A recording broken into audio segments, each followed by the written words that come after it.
This program features live coverage of an African safari and may include animal kills and carcasses. Viewer discretion is advised. And jumbo, good afternoon, everyone. Another lovely afternoon out here in the Masai Mara, and we have lots of nimbostratus clouds, which means we might get some rain.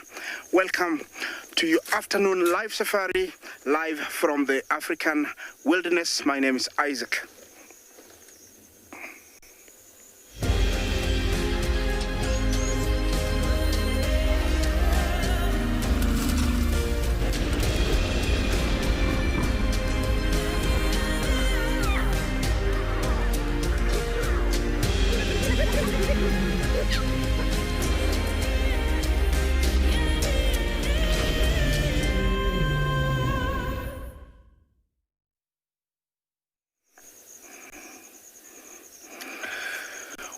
Jumbo, everyone. Another lovely afternoon, and I'm here in the plains of Masai Mara, the Mara Triangle, surrounded by different types of clouds, from nimbostratus to cumulonimbus. Jumbo, my name is Isaac, and on camera we have Bungei. Our mission is to find those river pride lionesses and see if they made some lunch or dinner. Apart from that, anything that comes my way is a bonus. This afternoon, remember to talk to us on #WildEarth. You can also send in your kids' question at wildearth.tv and also at FC. Looks like we might not get rain this afternoon. The weather is beautiful, and hopefully, we'll get to see those lionesses do something for us. I'm at the marsh, and there is nothing in sight where I am, but definitely when I get deeper, maybe there will be something. But I'm just loving this afternoon weather. While I continue on, let's take you to another live location.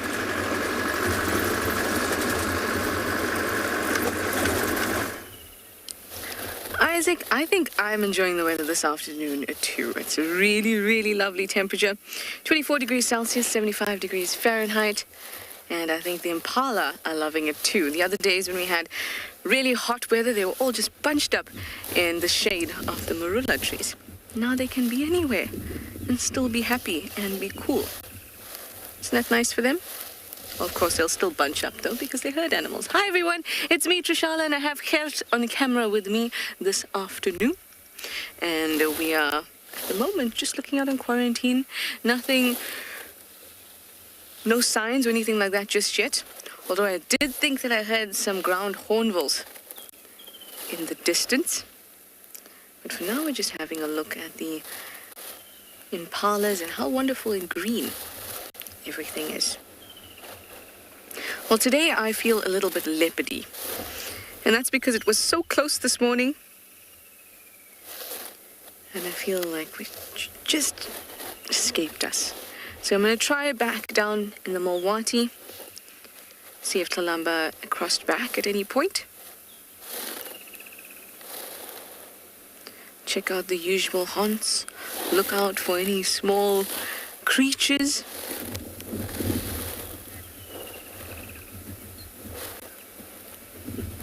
Hi, Fiona. You'd like to know what the easiest animal to find in this weather is? Well, the easiest animal to find in general is an impala, a hornbill, and a starling. In fact, is the correct word there. Those three are the easiest to find at any time. And it's a really, really hot day, or the weather is really, really bad when you struggle to find those three. Oh, the other thing I'm looking for? Fiona, I don't know why you triggered me to remember it, but I'm looking for elephants. It's been such a long time. Too long. Far too long. So I may have to scout out the dams. Try and find us some elephants.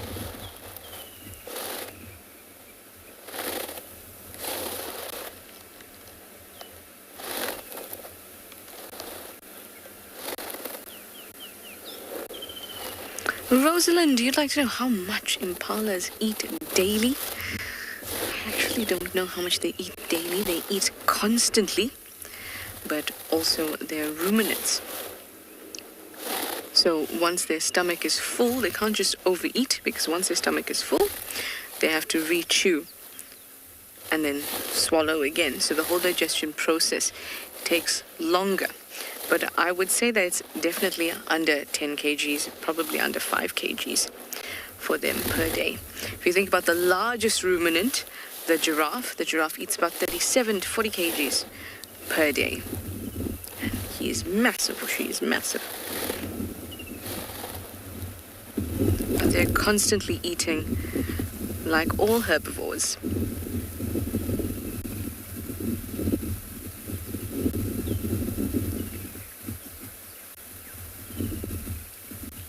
But a good rule, as always, with mammals is 5% of their body weight daily.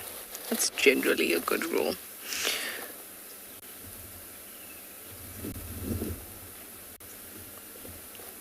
A hippo is an exception to that, with about 3.5% of its body weight that it consumes daily.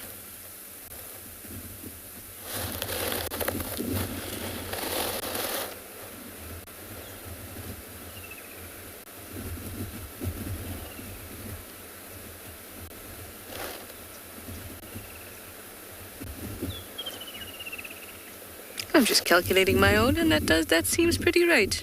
Maybe a little bit more than I expected, but it seems right. No, I will not reveal that information to you. I'm sure you're all calculating what 5% of your own body weight is too. I'm wondering if you really eat that much. That's what I thought the first time I calculated mine. But when you think about it as consumption, it's not dry weight or anything like that. It's wet weight.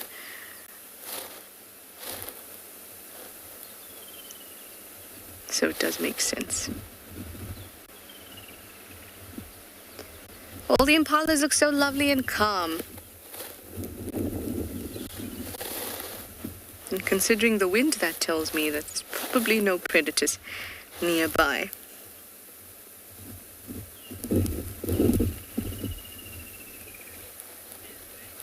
Desiree, you say, what beautiful scenery. It really is. We get spoilt here with the feast that our eyes get. Definitely not 5% of their body weight. They get absolutely feasted.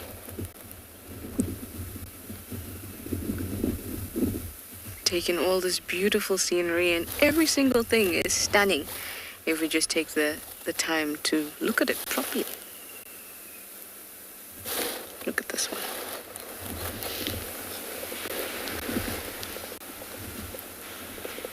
What's up, you?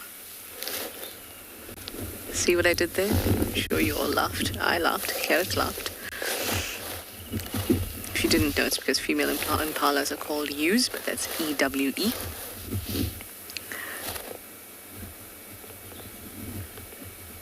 We saw one ewe that was fixated on a termite mound. I wonder if it's the same one.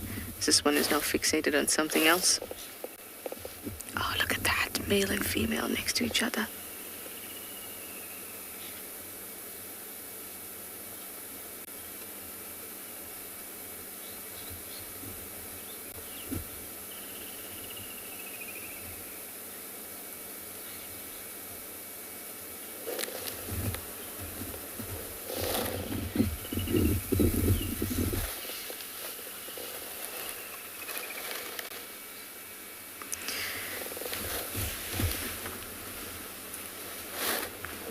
I can hear dung beetles, I can hear the woodland kingfisher, all our usual suspects, as well as, of course, the starlings. Catty, you'd like to know how long they can live for? They live for a maximum of about 12 years. I find out here with medium-sized mammals, 12 to 15 years seems like, or 10 to 15 years rather to group a few more in. Seems like the average for a medium-sized animal.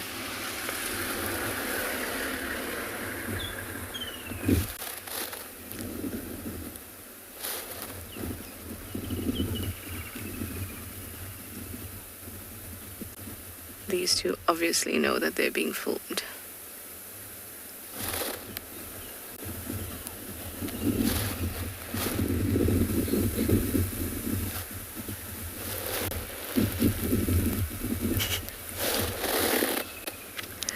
Dawn Owl, you'd like to know, where are all the lambs? That is an excellent question. Well, also, the whole herd has moved away and these two are stuck around. Look at that, it's like a mirror. Except the mirror is showing the ones that are standing up what they should be doing, have their heads down and eating. The lambs are most likely in a creche. Creche is a group of youngsters that all hang out together, and a few adults will tend to them. It doesn't have to be the parent of the lamb, because there will be several in that group, and we'll start to see a lot bigger creches now. The maximum I've seen is about 6 or 7 of them together. You'll see even larger creches, and they'll all stick together like that. There's no need for them to be bouncing about, especially in weather like this, where the other impalas might be a little bit nervous. I don't want to put their little ones at risk.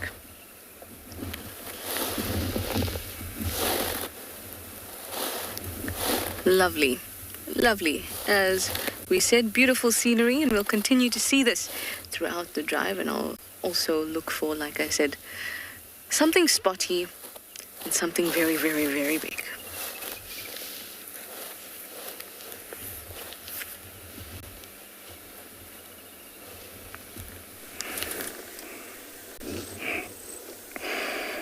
Good luck, Trish. Well, I'm here at the marsh. I've risked to come here. Hopefully I don't get stuck or become a marshmallow or join the marshmallow club. But the reason is there is a lot and lots of tiny elephants that on my way to looking for my River Pride lions, I decided to come and investigate if maybe we have how many young ones. But I've come across these 2 teenagers that are really having a good time. I think too much food sometimes is not very good for these animals because they've become very active, although it's also necessary. Here, skills that are very useful years to come are gained, and tactics, also respect is earned, and so it is necessary.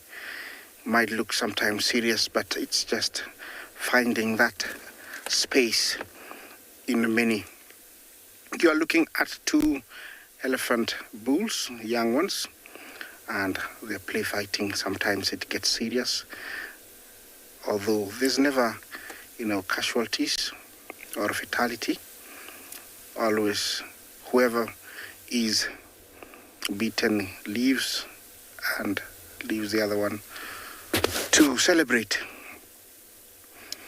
Sometimes it cools down, like right now, then all of a sudden it picks. Yeah, like right now it's gonna go again. Look at that. Yeah.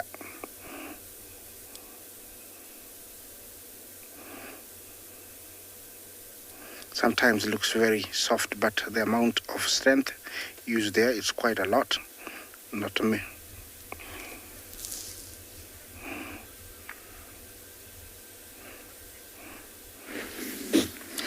Come back, kid. Can they hear or see me?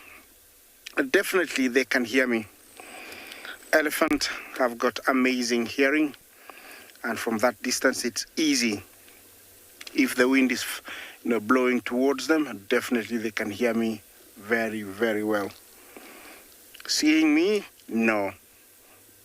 Their eyesight is not very good. They use more smelling and hearing. There's elephants everywhere right at the marsh here. Lots of small herds spotted here and there. As you can see, they're starting to come back to the marsh. There's also lots of lily fans. And this morning I saw two very new ones. They were born last night. Unfortunately, they were in tall grass, so we could not fully see them, but you can see there is one tiny one there. Let's see how small it is, but we've been lucky to see lots of little ones. Yeah, it's quite small. Yeah, I think in a few years, this is the most young ones I've seen, and it's good news. And also I think it's a result of many factors, from good rains and seasons to protection. Yeah, remember, elephants are constantly eating. They are hindgut fermenters, which means their food takes a little bit more time to go through, but most of it is quite, the nutrients are taken out. Well, the food might not be properly chewed, but the nutrients inside are usually quite taken out. Takes about 4 days. Yeah, okay, I think, yeah, there's a male chasing female. Usually that is how they start. The female usually takes off, and always the male in hot pursuit, and eventually she stops and the mating starts. That male looks like he's too big and he cannot run in the marsh, so he's trying to walk. It might look like a very small female, but I think it's ready. It's about 13 years.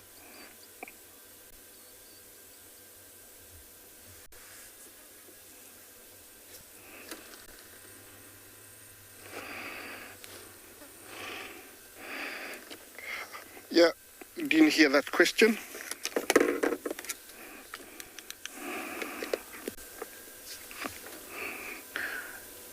Yeah.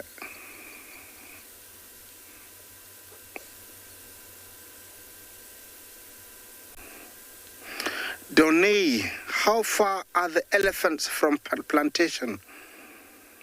Well, I don't know which plantation you refer to, or maybe you mean the farmland.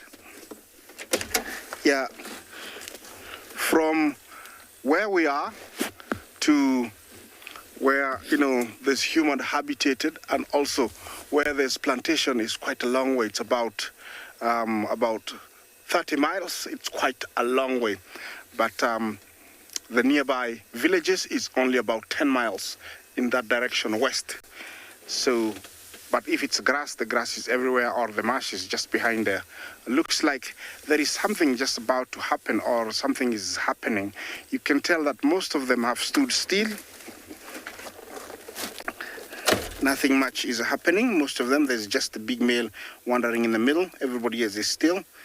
I don't know if he's talking to them and they're listening.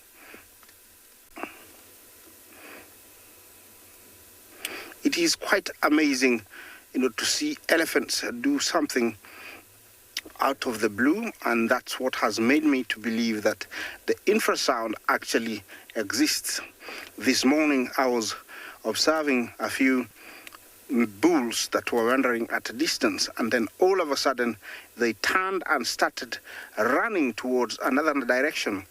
When I drove there, there was actually a male trying to mate with the female. I think it's the same female that's here, and I was actually quite chuffed to see that. Yeah, I think that female there is very small. It will be very interesting if that big male tries to mount her. It's very, very small. Yeah, there's quite a good number of males here. The farthest one behind.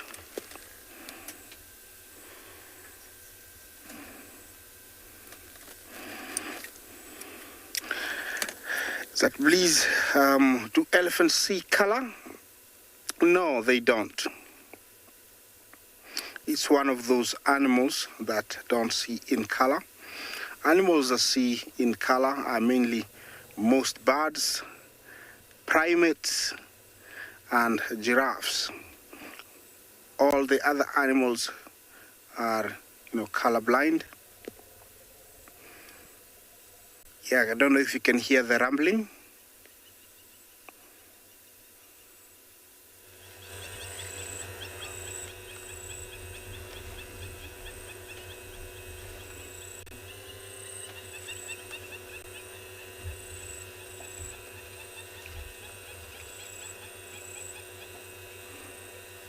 Yeah, that male definitely is checking the females.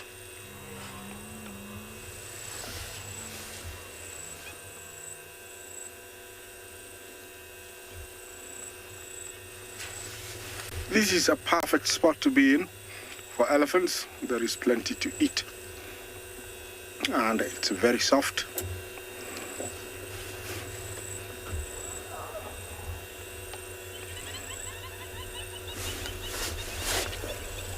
Yeah, I'll leave you to enjoy that view for a little bit more while we take you to another area.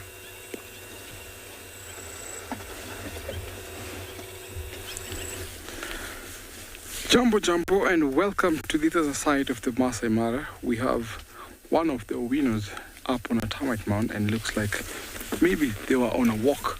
My name is Tim, and behind camera we have Big James. It's that time of the day when these lions might want to go for food. And it looks like they might have been hunting and then failed. And then that's the reason why she came up on this termite mound. She looks a little bit skinny, so that she's not eaten for quite a while. The other lioness is just lying below her on the grass. When the grass is this tall, they have to look for a place where they can have a sentinel or just a 360-degree angle where they can look over and search for prey. Look at how she's looking around. You can see the second lioness just below the termite mound.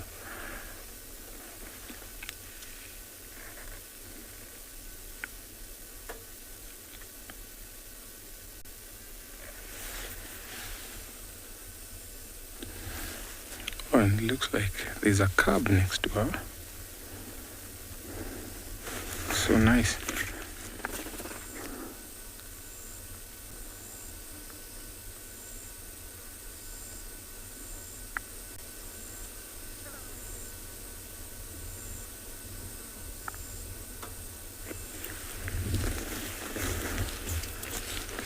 She's scanning around, she's checking for game.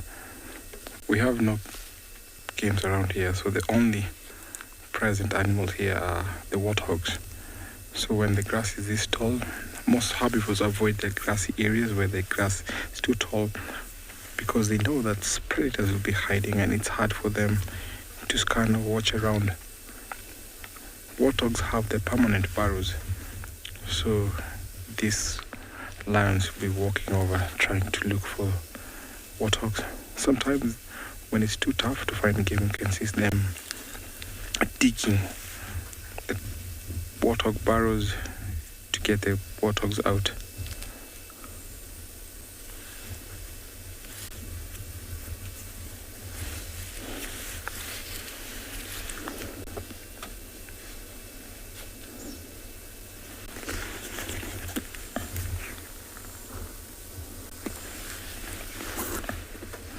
Jackson, what pride is she from? She's from the Owino Pride. This is one of the winners, and this is where we normally find them.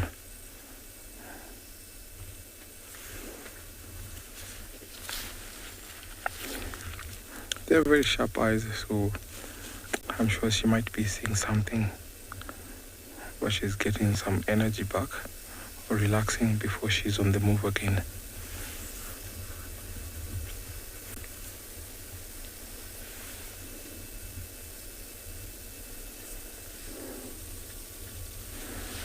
You can see how she's scanning both sides.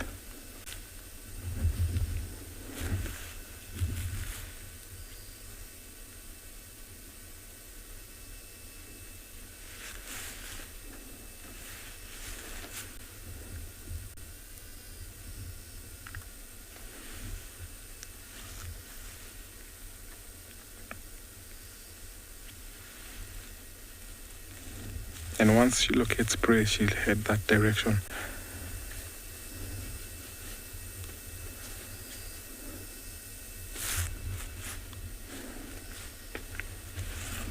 You can tell she's looking so hard to find for prey. These lions might be on a mission, and looks like she's scanning for game and wants to make a move. So I'm going to hang around here for a little while because the sun is still hot. She can still rest here for a little bit as I take you over to another live location.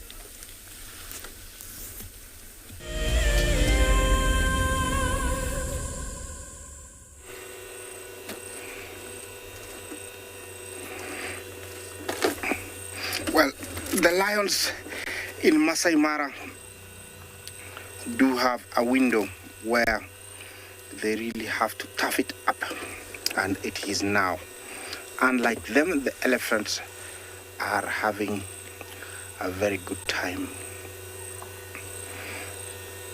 Yeah, well, the bulls have left that area, and now I'm left with all the females and the youngsters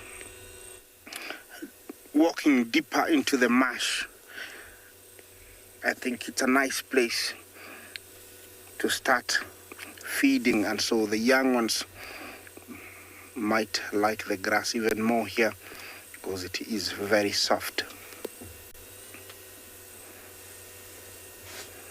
Elephants are starting to come back to the marsh. It is a place they normally reside for most of the year. It's always got water, enough mud to wallow, and even plenty of grass. We have more of them. Over there looks like there is a few bulls that are, I think, checking each other out, because there is some, female that everybody is interested in.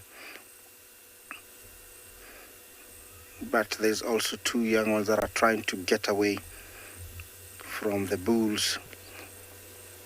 Well, bulls are not aggressive towards the young ones in any way. They normally pass them without any issues. Yeah, big herds looks like they're coming together. I think they feel safe when they're all together.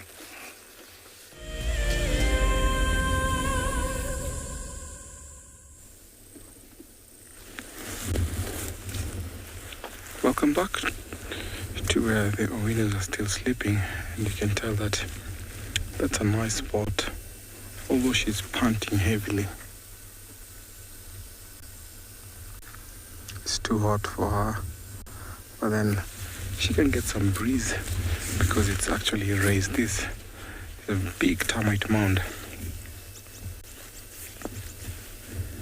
Just look at her paws.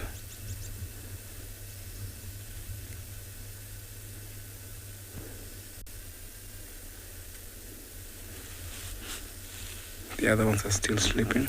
It looks like she's the lead lioness, and when she makes the move, the rest will follow her.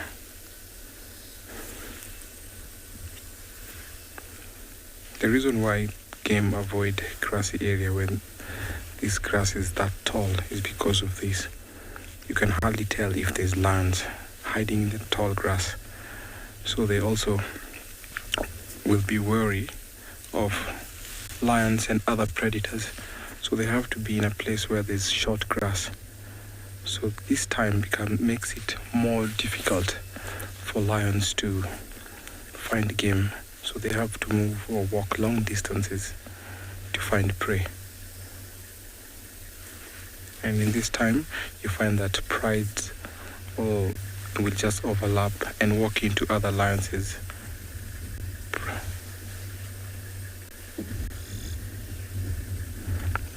Leah, do lions ever migrate with their prey? I would say lions that have not yet established their territory will migrate or follow prey, especially the wildebeest.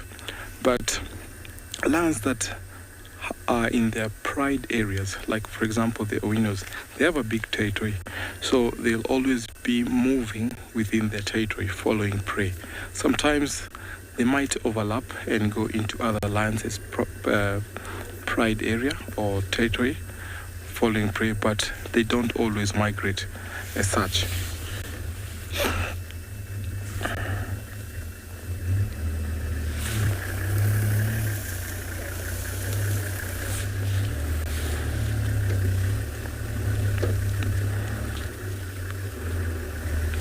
Other people have come to enjoy this sighting.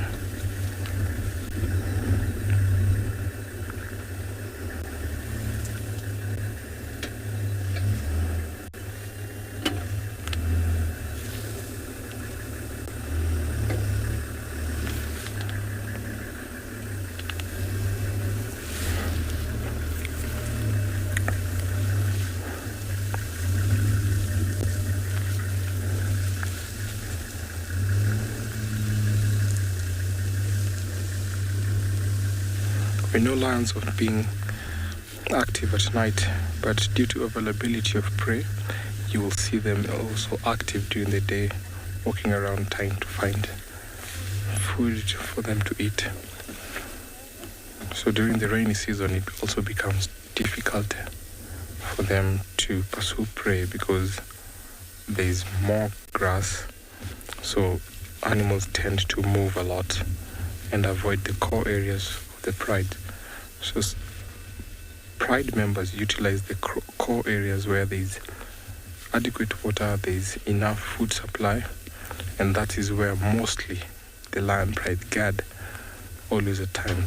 So you find that when food is scarce, they walk into other lions' pride, the pride area, they walk into hyena core areas, and sometimes they always have clash and competition over food. So you find lions, hyenas always fighting for food. So because of this, you find that lions with cubs sometimes have to hunt on a regular basis just to make sure that they feed the young ones.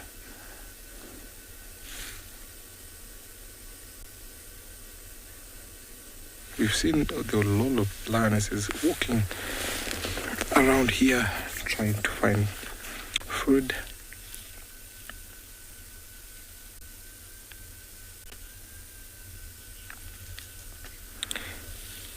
Dion, the reason why she's up there, the termite mound is tall, so at least she can feel that breeze, even though she's hot. So there's breeze blowing and making her cool actually. So it's a nice spot, perfect spot for her to rest at the moment.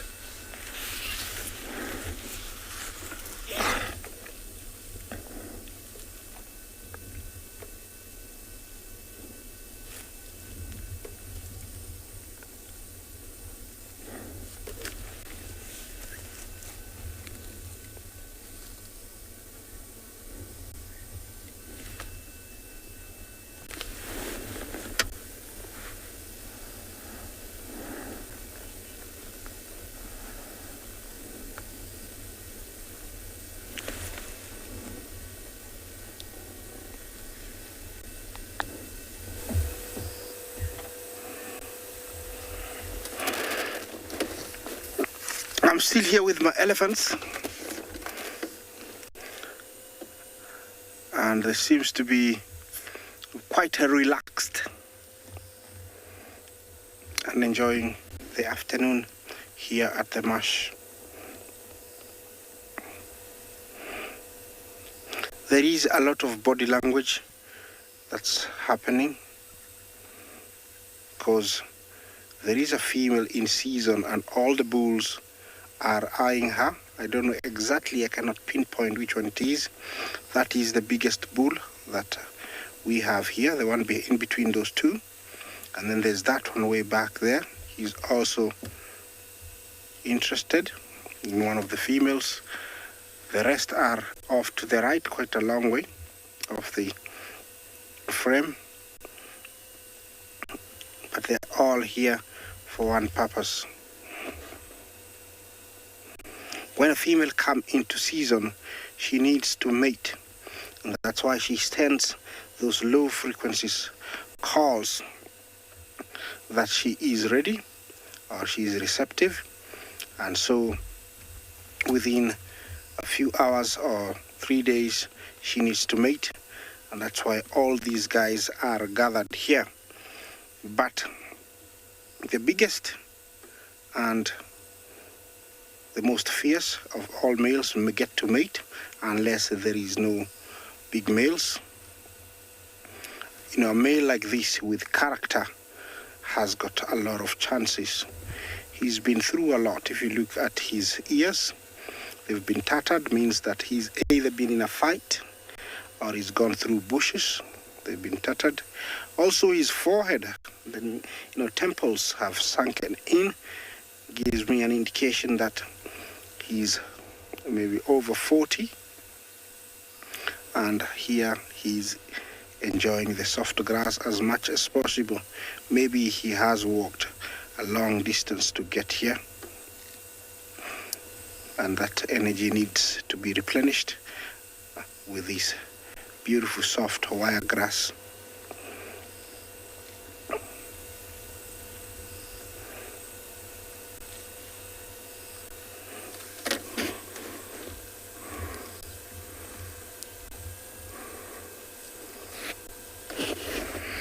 Joy, at what age do elephants start mating?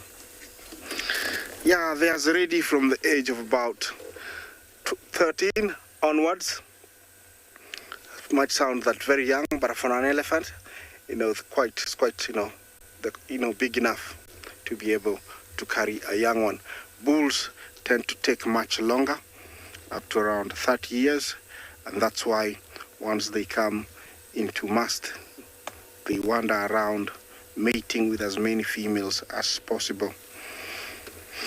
Once the young female has mated, it will give birth at the first birth at around 15, 16, and from there onwards, there is an interval of every 4 5 years there'll be a young one. Every 5 years there'll be a young one,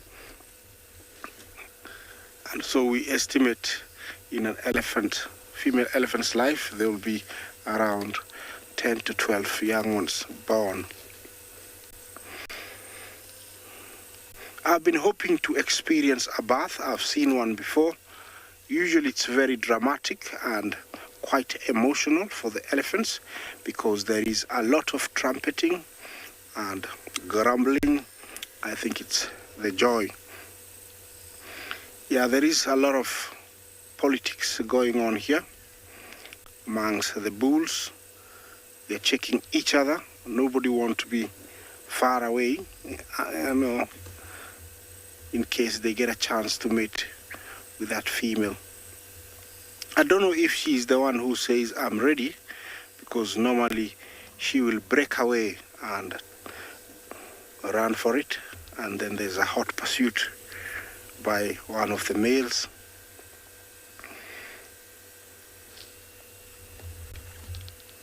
Yeah, the weather is just perfect. We started around with around 27 degrees Celsius, but it has dropped slightly. I think it's around 25 now, and it's very, very comfortable. Yeah, there is these three bulls trying to make a long loop around so they can beat the big male who's to the left, trying to be smart, but I don't think they know that he's experienced enough to know that they're trying to play tricks on him to get the girl. Yeah, there is a lot of rumbling.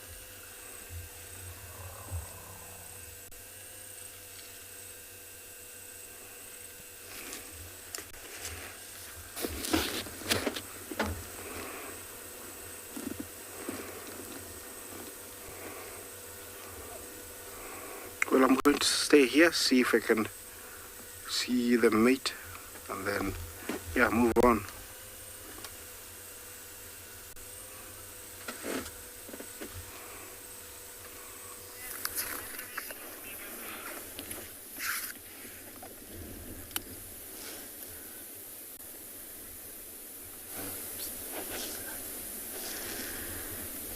So, I have been looking for a pack of wild dogs this afternoon, and I thought with the way that the trucks were going, I should come and look at Clara Dam here at andBeyond in Ngala. And as I arrived, I saw this beautiful big marabou stork, and there was also a hooded vulture. And so those for me are pretty good signs that maybe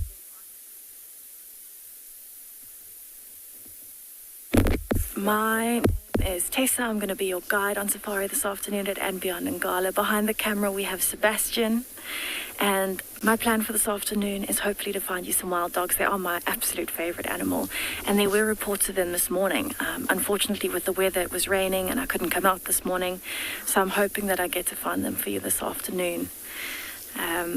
These two predators or predatory birds that we have here are a really good sign that maybe the wild dogs might have been here. We did have tracks of them coming this way, and so I think maybe they were looking for scraps of a carcass. So I'm just going to spend a bit of time here scanning, looking around, even listening, because wild dogs have a very unusual call that sounds like an owl hooting. And so that's what I'm going to be listening for.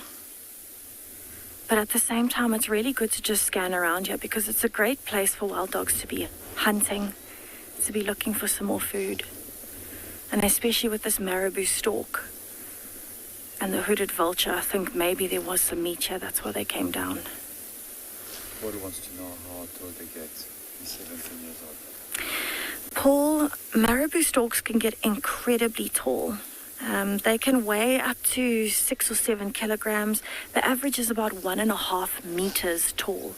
So that's quite tall. It would almost be as tall as me.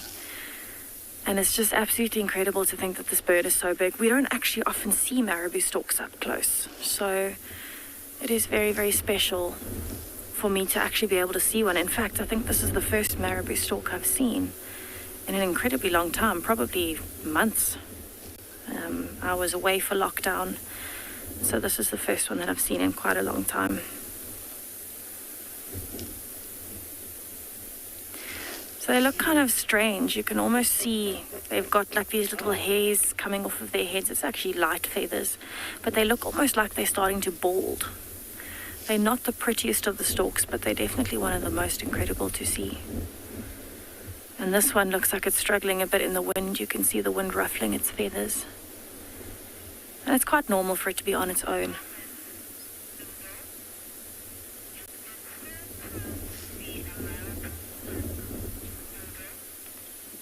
Noodles, I can't agree with you more. It is so amazing to see a marabou stork. I think a lot of people underestimate the birds, and especially things like storks are just so majestic to watch. Granted, it's not the prettiest bird you've ever seen, but they're incredible in size, in nature. And I mean, to see it, for me to be looking at this bird is quite special because I don't see them that often. So I absolutely agree. It is very cool to see a marabou stork. I always get excited when I see them because they arrive at carcasses pretty early. And they can be quite ferocious. You can see that beak is really big. So they'll eat a lot of meat. So I think what I'm going to do, I'm actually going to spend just 2 more minutes here listening, and then I'm going to head on down towards the river, see if maybe the wild dogs have moved to that area.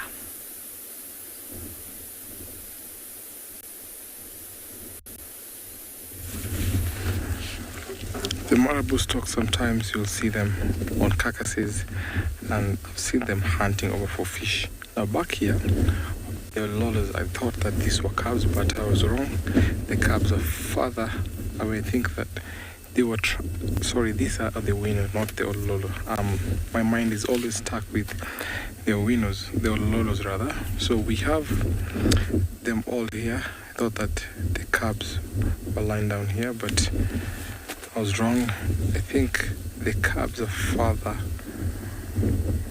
into the grasses. It seems like they're all walking to find food, to find prey.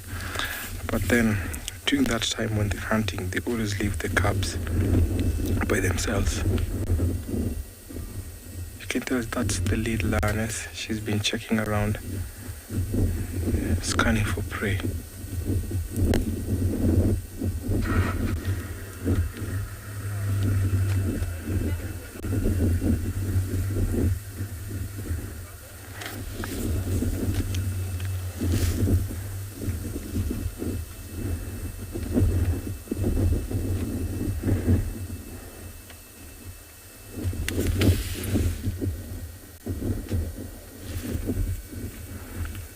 Stuart, how often do lions have to eat? Now, there's a difference between when lions have cubs. When lions have cubs like these ones, they have to hunt on a regular basis, once every 2 days.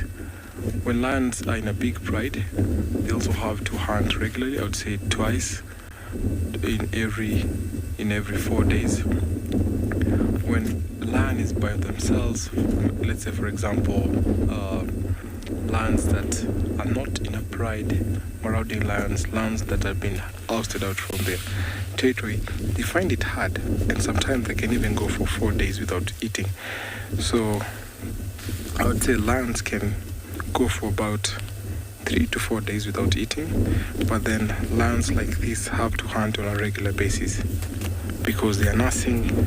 They have those young ones, those cubs that lactate every now and then, so they have to provide for them, and by eating or hunting on a regular basis, those cubs are assured of milk from these lionesses.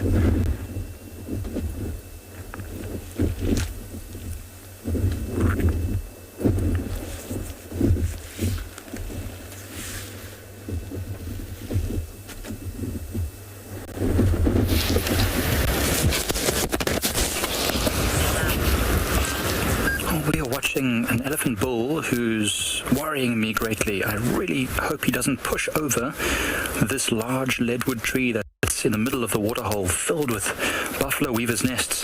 He's acting very strangely. He's been pushing on it and shoving and breathing into the water. It's very odd behavior, but it's also really cool to watch. I'm sure he's going to do what he does. If he pushes it over, well, that's nature, I guess. Nothing much we can do about it. But look what he's doing. He's blowing bubbles constantly. He's been doing it for ages and ages, just blowing bubbles. Maybe he's just having the best time of his life. I have no idea what's going on, but I love it. Keep doing what you're doing, but just don't push the tree over. That's all I ask. Hi, everyone. My name is Mike. Behind the camera is BK, and you've joined us at Eco Training Pridelands Conservancy, where we're sitting right outside of our camp at Ndlovu Dam, watching these two elephant bulls doing their thing, and the one of them is just leaning his head against this tree for a long time now. He puts his weight against it every now and again. You see the whole tree sort of shakes. Goodness, I'm sure the birds were also holding their breath right now. It looks like he might still come back for more. You can see all the weavers are sitting right outside the nest there. A few of them were twittering and tweeting near the elephant a moment ago, perhaps trying to sort of mob the elephant, tell it, hey, please don't do this. Look what it's still blowing bubbles there. No idea what's the story. It's very cold and very windy. You can probably hear it through the microphone, the wind howling through. So the elephants have not swum, and I doubt they are going to swim, just because it is very cold, and once they start cooling down, it's very difficult for them to warm up. And we're expecting a few days of this sort of colder, windier weather. I really wonder what it's doing with this blowing bubbles business. I thought for a moment it might be trying to clear the water, but then it also looks like it's maybe picking up bits of mud and clay from inside the water. Maybe it's missing some sort of nutrients, and it's trying to get something from the soil. Now it's just rubbing its face. That's so odd. Let's watch again. Is he going to blow? Look, he's blowing bubbles again. He's blowing bubbles again. Let's see, because last time he blew bubbles and he picked up a bit of mud. And it almost looked like he wanted to put it in his mouth. I've never seen it before. This is my first time to see an elephant doing this. Seems very curious. I wonder if this elephant is maybe going into the early stages of must, and so he's got a lot of extra energy, or maybe a little bit of aggression. See the bubble blowing again. And I'm feeling absolutely everything. I know there's been a lot of females here recently. Maybe that's what it is. I think the elephants will mud bath whenever they need to. So, for example, you've seen this elephant has just drunk a bit of water, gone up to his knees, and then is leaving again. It's cold, it's not sunny, there's no reason for it to mud bath, there's not going to be many insects tonight, and so they're not going to do that. But if it's a very hot day, we've seen the elephants coming 3, maybe 4 times in a day just to have a bit of a mud wallow. They'll stay in the water for 10, 15 minutes, sometimes maybe even an hour, and they'll go off and feed for a while. Then they'll go back to mud wallow again later. So it all just depended on the weather and the wind and what's going on. Now he's approaching that other younger elephant bull. Let's see just how it reacts. Is it going to react in an aggressive way or a calm way? Do have to be aware that we are sitting at this waterhole, minding our business, but sometimes when elephants are in this kind of curious mood, they can try to approach the vehicles, which we prefer not to have happen. We prefer to avoid that. Oh, it seems like he just wants to get to a slightly different angle. He's still sniffing the ground everywhere. You see, there's some fairly fresh-looking elephant dung there. Is it fresh? I don't know if it's fresh, actually. But he's definitely relaxing his trunk and always putting it on the ground and often sniffing things. So there, what I see now, where it's got its trunk lying on the ground like that, that's usually something I'd associate with an elephant that's sleepy, almost. And now it's playing with the tip of his tusk. I wonder if he's got an itch. Look at that. Look what he's doing. He's really like rubbing all over. Maybe he's got something on his trunk which is uncomfortable and he's trying to clean it off. I don't know. He's really using it like a snake, just winding it and twirling it. Oh, you see there he's got a bit of a head shake. So this elephant looks like he wants to come over here. I don't want him to do that. Mr. Elephant, what exactly do you want to do? Well, while we extricate ourselves from this situation, we'll see what he does.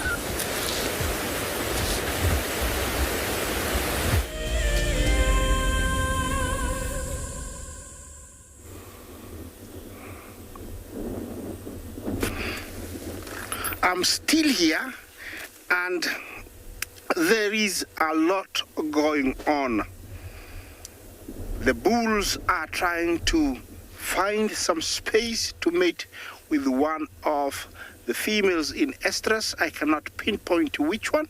At the same time, I think there is some females who are getting ready to give birth. I don't know what time. Like that female there, she looks like she's very, very, very ready. Yeah, I can see lots of signs, but I don't know when it's gonna happen. All that saggy skin on her backside is the space created to hold the baby whales coming, down. If you note on other females, it's not there. If you look at other females, you'll see that. So that's one sign.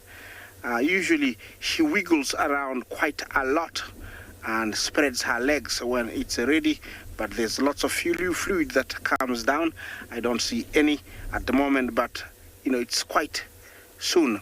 Look at the bulls. Oh, that is just mock mating. 2 cousins playing, practicing. It's quite normal to see that, and bulls do that to do what we call mock mating. It's a sign of dominance towards one another. This is just amazing, guys. I hope you're loving it. It's not always you see more than 50 to 80 elephants together, all doing different things, and it's just so beautiful. I'm enjoying the body language that they are portraying, and I hope I can get to learn something.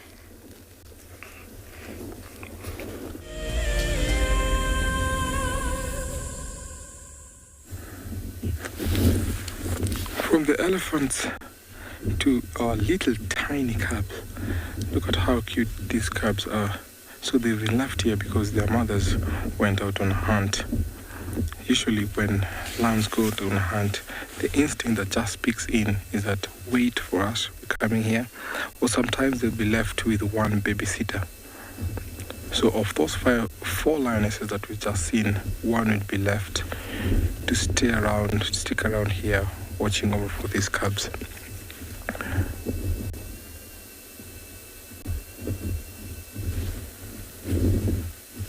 So it seems like those lionesses were out on a hunt. Whatever they were pursuing, they actually were doing a teamwork.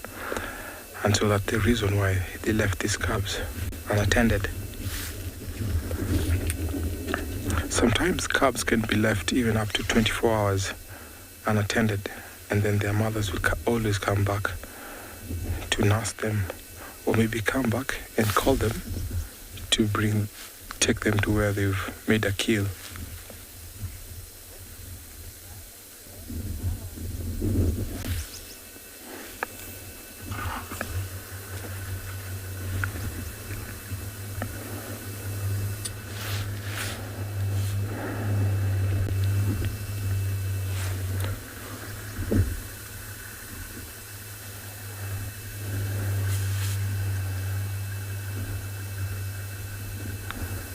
Before their mothers go on a mission, possibly they might come back. Tanya, yes, they are so cute. Let me just change position for you, Tanya. We have them facing different direction. They look super cute. They're all facing us now.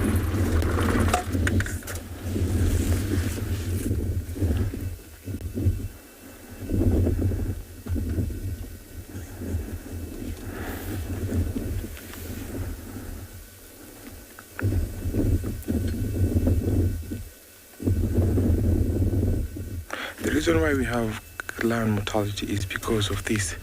When the cubs are left unattended and other predators like hyena and other lions coming into this pride area, they must definitely go after these cubs. But good thing these cubs can at least run, but the only problem is it's too far open, and that's the reason why these owinos have resided over onto the escarpment, because it's easy for them to just hide into rock or hide into crevices.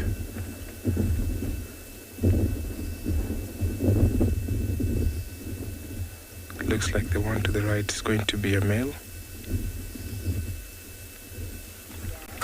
Bridget, these two cubs are about 7.5, almost 8 months old, and seems like the one to the right is a male. You can see the development of the mane is just forming just slightly.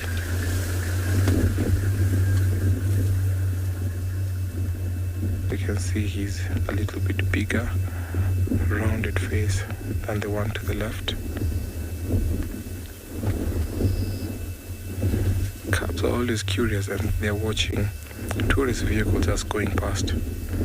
You can tell by how they're just tilting their heads, ears pointing forwards and their eyes locked onto that direction.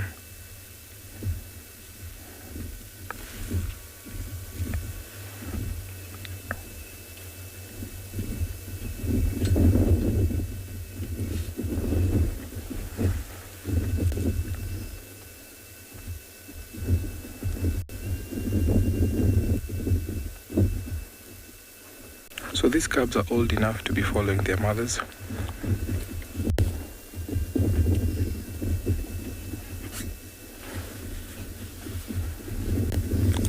Walter Jinka, these cubs will always have predators, especially hyenas. If a hyena comes here, these cubs might be in danger. So if a big leopard comes over here, they can also be in danger. If another lion from another pride area walks into here, they can also be in danger. So that is why sometimes lions have to leave a babysitter watching over or looking after the cubs.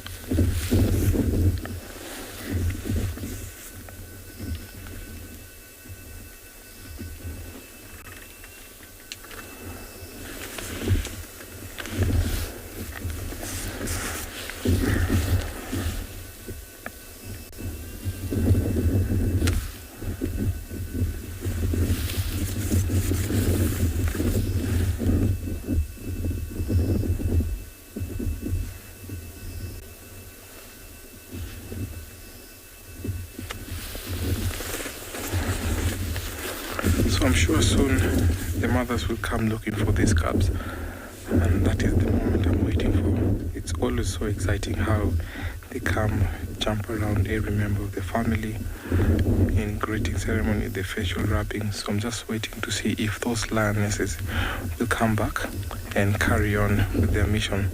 So these are old enough to accompany their mothers for a hunt or wherever they're going, and they'll always be left behind whenever their mothers locate prey, because at this age they are not experienced, and if the prey sees them, it will deter the hunt, and that's why they're always left behind.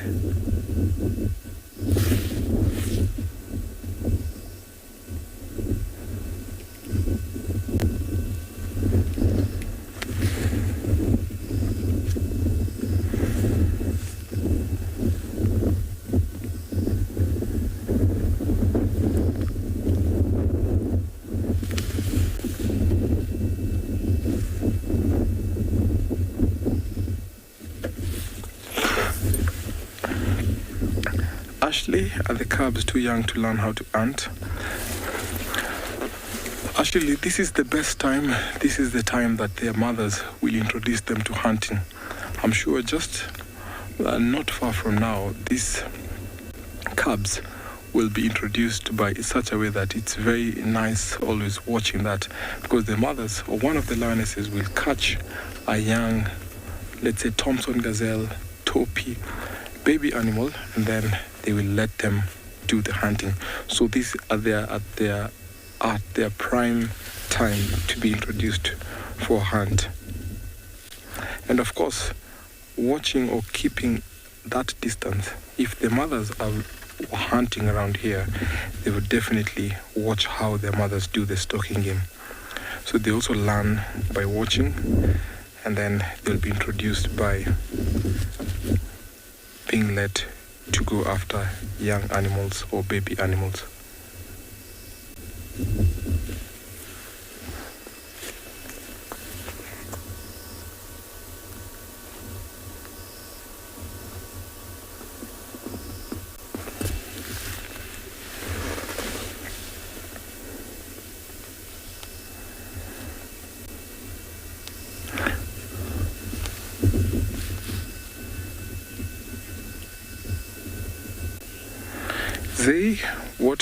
Why do lion ears have the black fur or the black spot?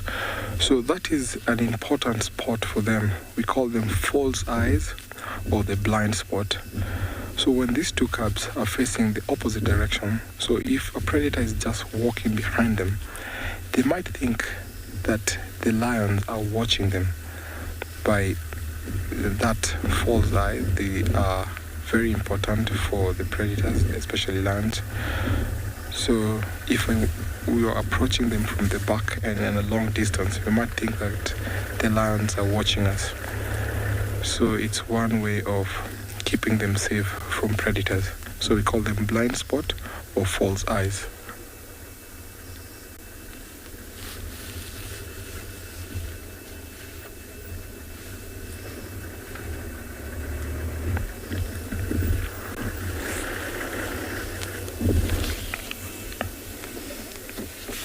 So we have other people who've come to enjoy this sighting. That's why the cubs are looking so curious, watching them.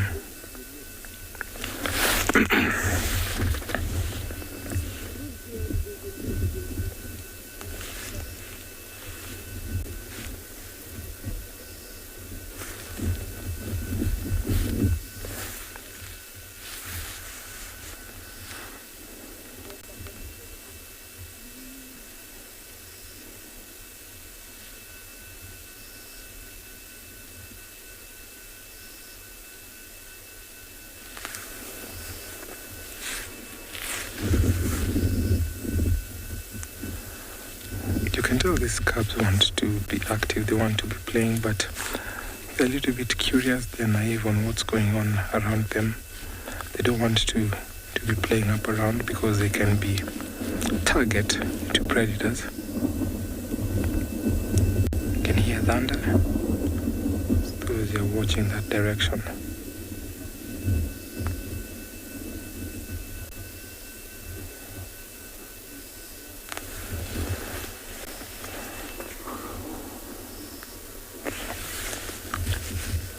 The 4 lionesses are about 400 meters from here. And so they've not yet called these cubs yet. So there's what to call contact call. They'll give a soft roar to call them, and it will be nice to see them running to their mothers.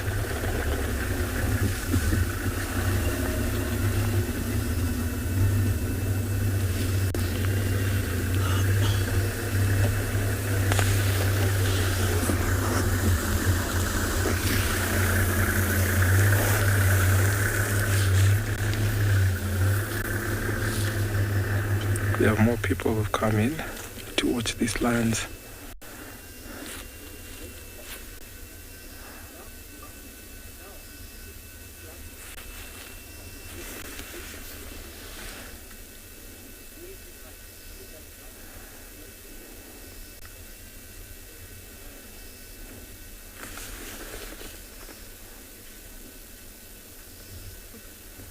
To Alpha, how many adults are in this pride? There's 4 lionesses. There's 4 lionesses, and Olalashe, the big male that we saw earlier today with the Lololos, are the father to these cubs.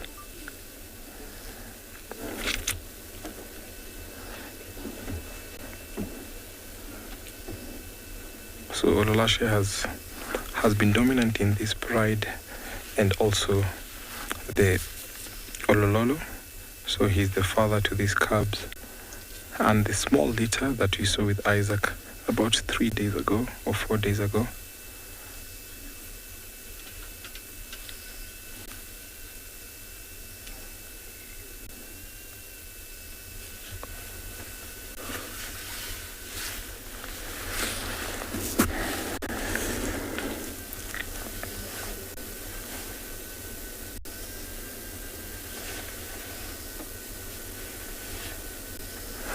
The cub to the right, a few months from now, he'll be dominant over the one to the left. So it seems like males always have that dominance from a small age or tender age.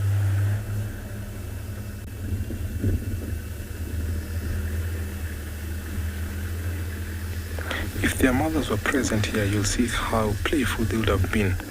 But since they know they're by themselves, they don't want to risk and be playful out here because they're out in the open, and by staying at that termite mound, they're actually safe enough at this moment. So going to stick around with these cubs. Would like to see the mothers coming to join them, or maybe them going out on a mission, as I take you over to another live location.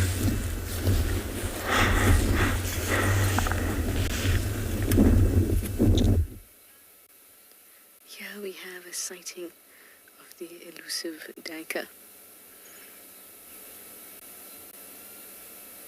It's not that they're elusive as much as they're very, very speedy. So we hardly ever get to have more than a few seconds sighting with them. We're quite far away from it. Which is why we thought maybe we'd show you. Maybe it would be accommodating, but that very well positioned branch of the big jackalberry here in Twin Dams is hiding our precious duiker. Well, that was short-lived, but at least we got to see the duiker, right? I actually forgot about something when we started drive, and which would have been part of my plan, is that there were lions, or at least we heard lions, not too far away from camp at the end of drive. So I came all the way to the south here in Twin Dams, and then I remembered that we heard that lion audio. So let's go and check it out.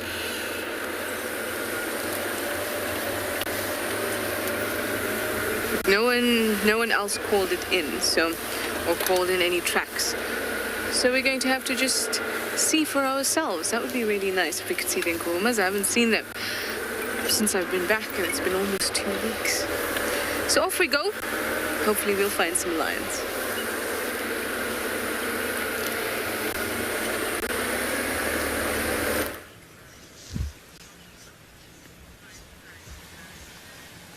Yes, the first time we've managed to get these guys on film here at Pride Lands. Every single time we see the baby impalas, these tiny little lambs, they run off, but we finally got one on camera, yay! And this one here is sniffing around at all the little things that the mama is eating. It's not weaned, it's literally probably about a week old. It'll be drinking mostly milk, but right now it's already venturing, exploring, tasting things, and getting to know what is actually going to be edible and what is not edible. And it's lucky, surrounded by lots of mothers and lots of rams as well, so it's a relatively safe place for them. And you can see all the branches and everything moving. It's a very, very windy afternoon, so they need to stay out in the open because the predator will have this thing for a snack very quickly. You can see how alert they are.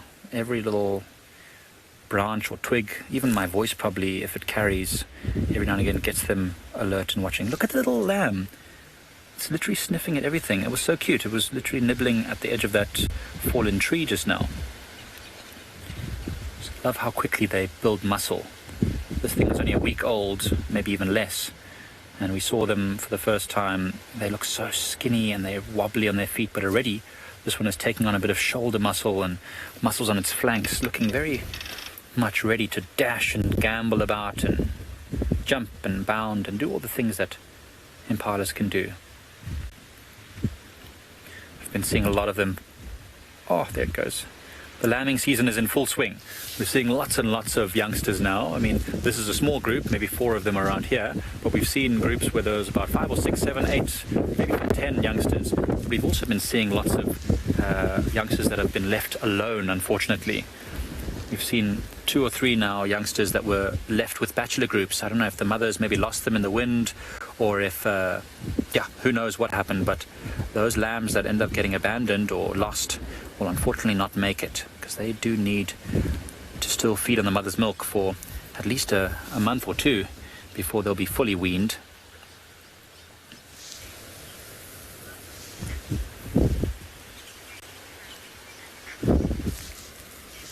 JP, there's quite a few.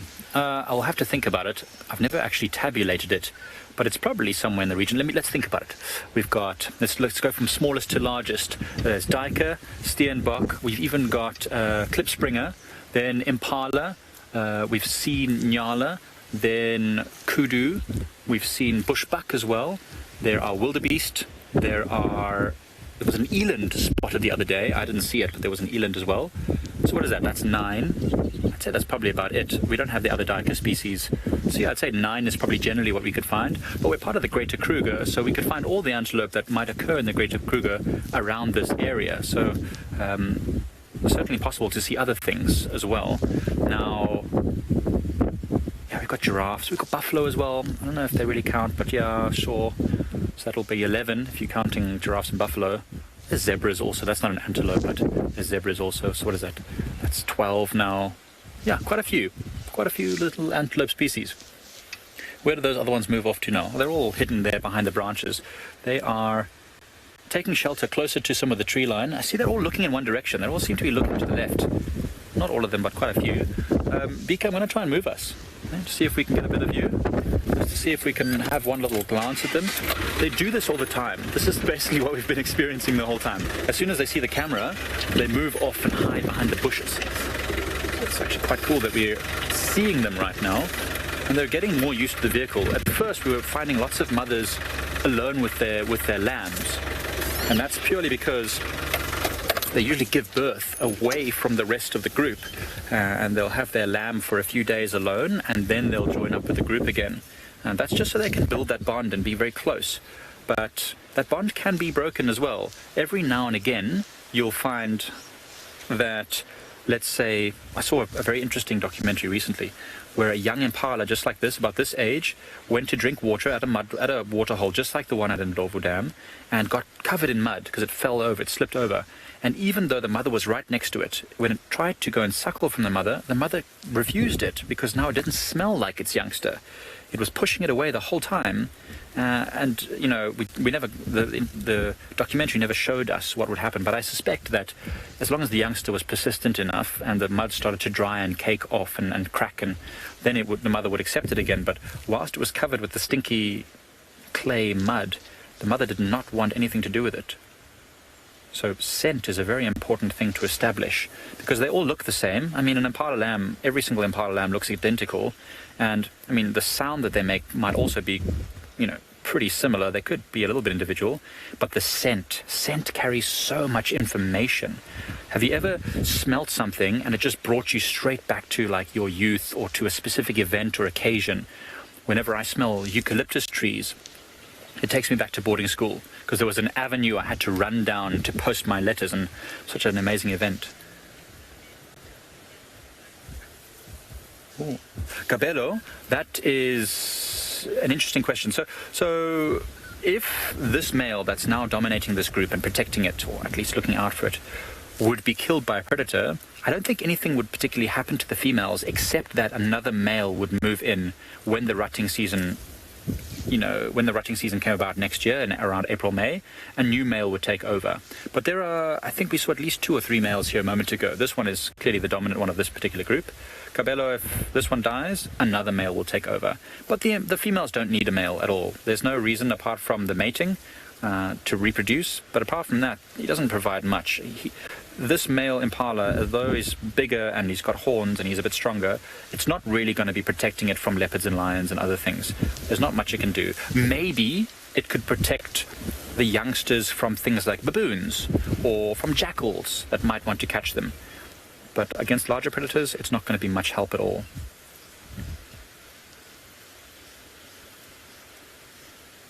But you see that there, what happened? They got a bit of a fright. There was a gust of wind that came through. Maybe that brought them a scent of something.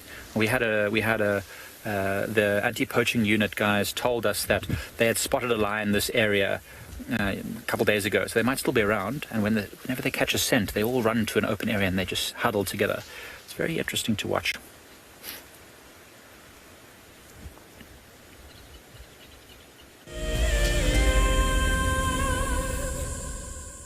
With this overcast weather and the windiness, lots of animals will be nervous. Here we have a squirrel. A nervous character in general, always alarming. Oh. Are you gonna come drink now?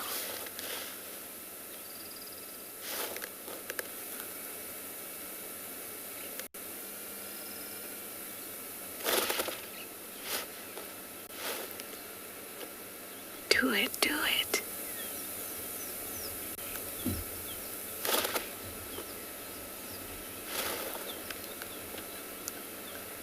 Oh, it's got itself a snack instead. I love to see little creatures drink. We're a chili pan. And little creatures like mongoose and squirrels can be quite difficult to catch having a drink.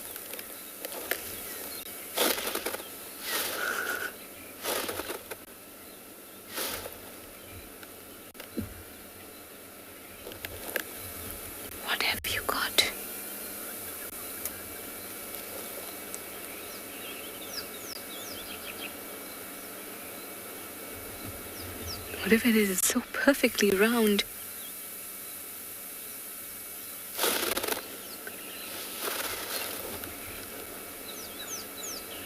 Look at the efficiency with which it's peeling it.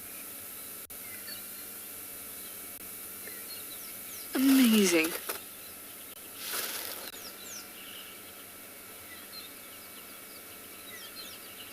Oh, it looks so very happy. I'm happy we got to watch it.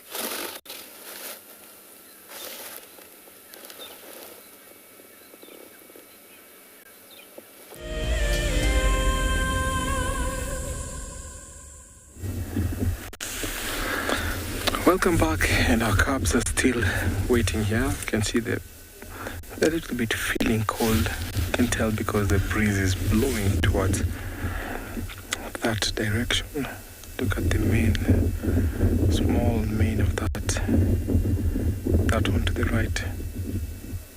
So cute. Just waiting to see when, oh, that's nice. The grooming, the facial grooming, that also enhances the bond between the two.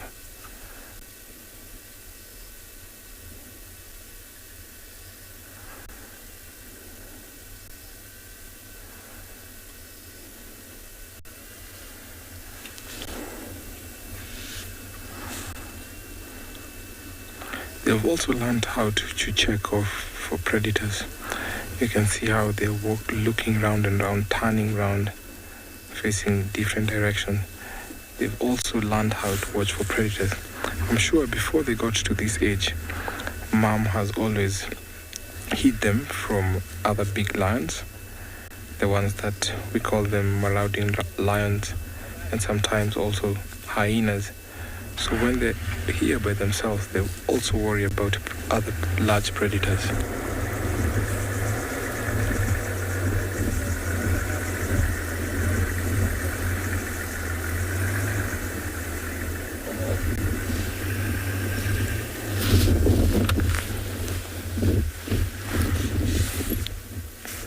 Each time a vehicle leaves this sighting, they have to keenly look.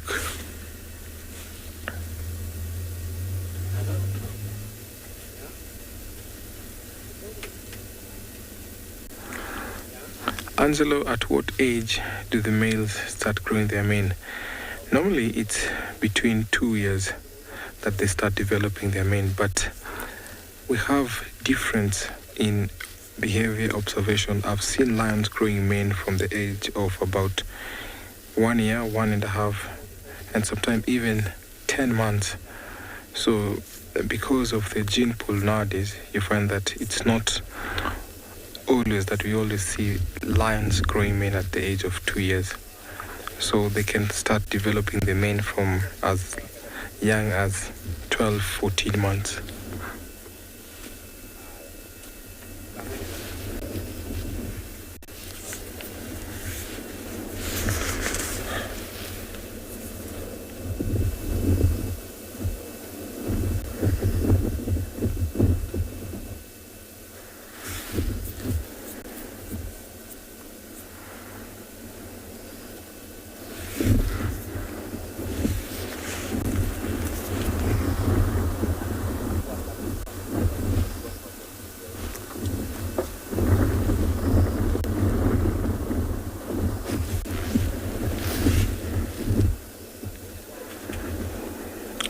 She's gone round because it's sheltering from the wind. Over in the distance I can see the mother that is up on the termite mound. These two are grooming each other. They look curious, they just want Mom to come back. But Mom is taking her sweet time before she decides on whether to come back or not.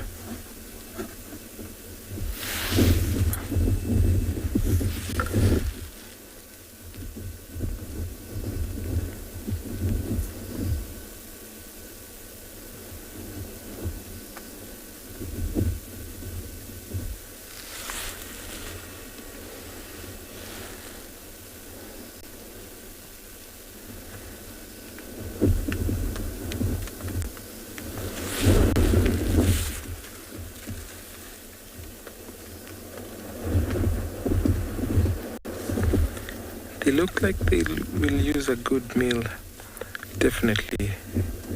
These cubs, when you find them eating where the adult lionesses have brought down a kill, they're always so playful. Sometimes they play like pretending to be taking the prey down. You see how they retract their claws on the species, whatever has been killed. So it's always nice when you watch them So that is also how they learn on how to use their claws, to retract their claws, how to use the biting force. It's always nice watching them do that.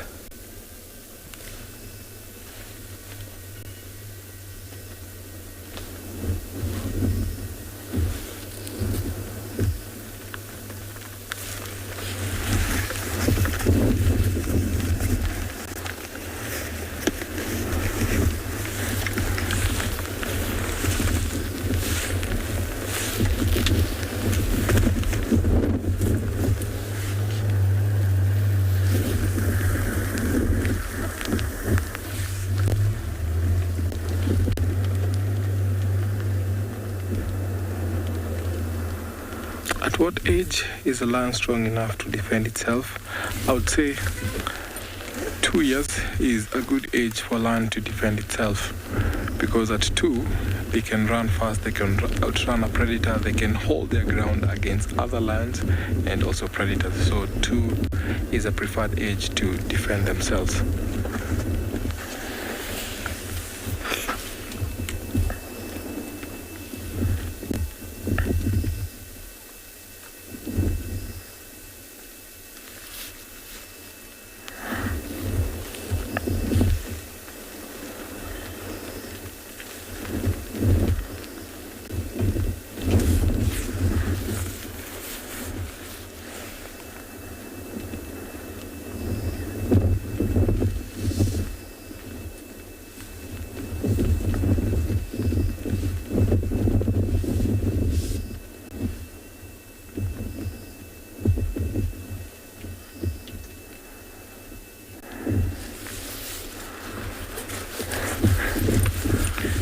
See their ears twitching because they can feel the rain.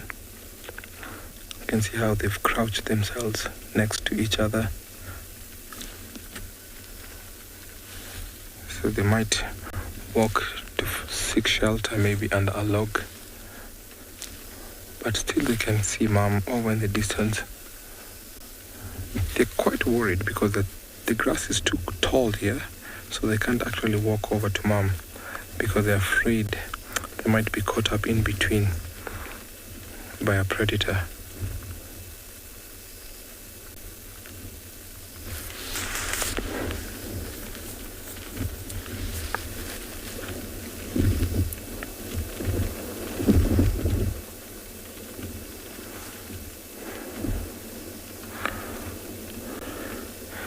SH, the reason why these cubs stay put is an instinct that goes through, and by watching how their mothers were stalking, because I'm assuming, and I'm definitely sure that those lionesses were stalking, and what happens when the lionesses start crouching, start moving, advancing towards prey, the cubs automatically just stay put. So at this age, they've already learned how to stay put, just wait. But when they were too young, let's say 2, 3 or 4 months, they would have been following their mothers. I saw them one time when they were still too young and their mothers were trying to hunt, and they were the ones chasing after the prey. So at that age, they can deter the hunt. So at this age, they can just follow their mother's instinct, and the communication that goes in there is, let's wait for mom to go out on a hunt.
was a big storm, but it has gone very, very fast, and I drove from the swamp. And here I have come across another small herd of elephant, and I tell you, we have another newborn. It is so small, it is unable to reach for its, nipple to reach. Look at that. Very, very, very, very young. This is from this morning. Yeah, the ears from here can tell they're still pink. They're usually the color. It's trying to drink. Look, it's even trying to lift its front legs so it can reach for that nipple to be able to get that much needed nutritional milk.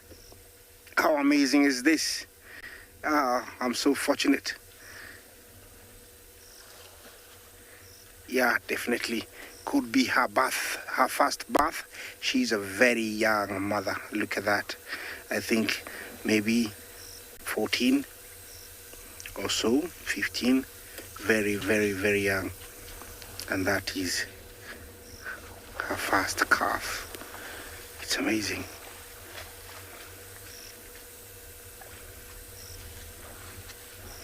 Super sweet. Yeah, still wants some more, but the mom wants to move. It's trying to demand, and that is a way of maybe telling it something. I don't know what it's trying to tell the young one. It really wants to get some more. Stay there, mom, I need to drink some more. It's so sweet. She's not experienced, I can tell. She's not putting that leg forwards to allow the young to, get hold of that nipple. Look at how wobbly it is. Yeah. Yeah. Not the best place to be born at this time when it's cold.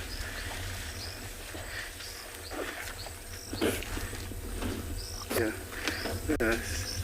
Amazing. Yeah, apart from that, we have another one that's really having a good time. I don't know if you see it, Bungay. Yeah, sorry.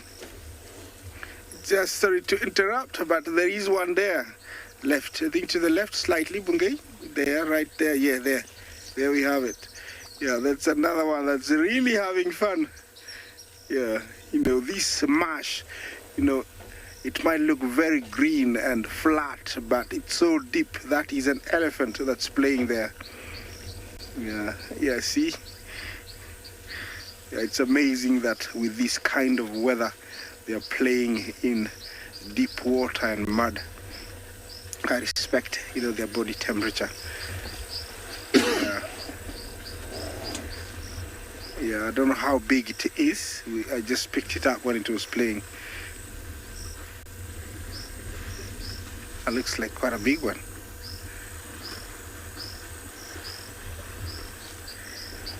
Yeah.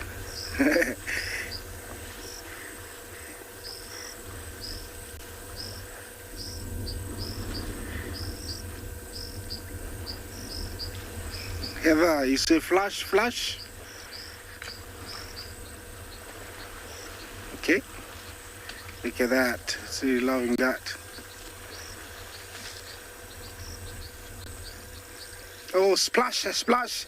Definitely it is a splash, splash, if that's what it is. I wondered what it was, but yeah, look at that. He's loving it. I don't know if it's a young bull or it's a young female, but it's really loving that session. Yeah.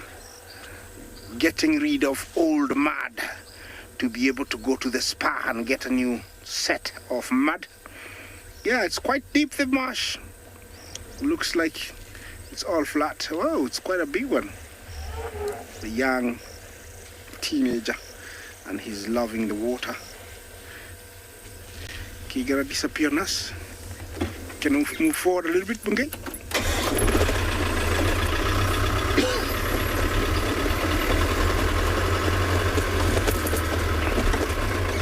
There we are.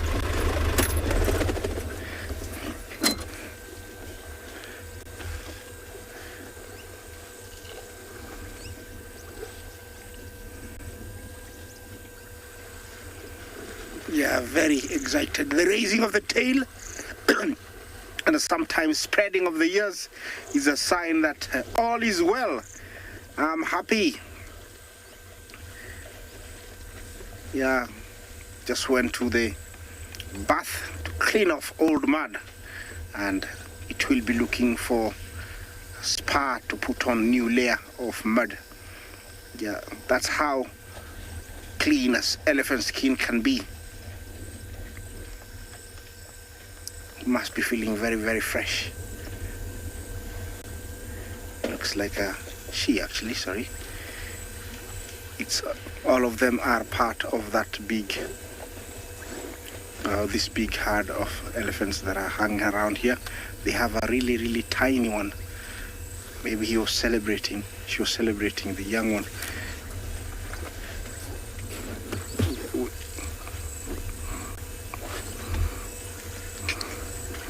Well, that was super, super, super cool. I really loved it. I hope you enjoyed it too. So I'm gonna find some cuts, and while I do that, let's take you to another live location.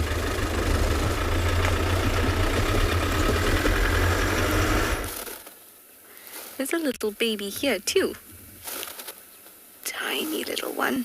Where are you?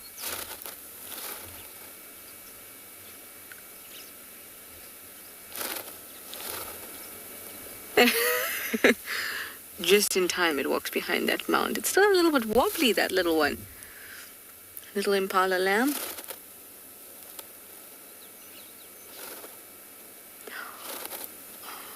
You're quite tiny too.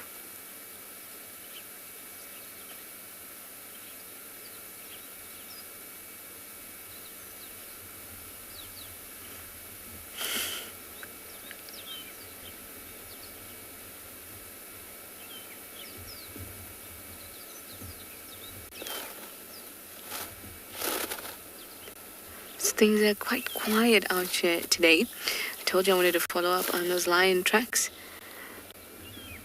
but I've been beaten to the lion tracks. I went to find they've already crossed out. It was tracks for the telematis.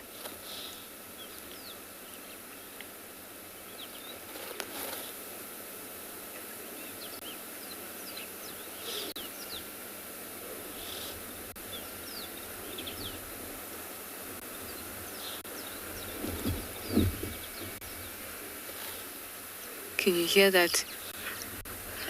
To me, it sounds like a heave. It's quite difficult to hear because of the wind, but it's like a vomity heave, if that makes sense. Excuse the description. That's how the ewes call their lambs. Kind of a version of the burp-like roar that the rams make during the rut.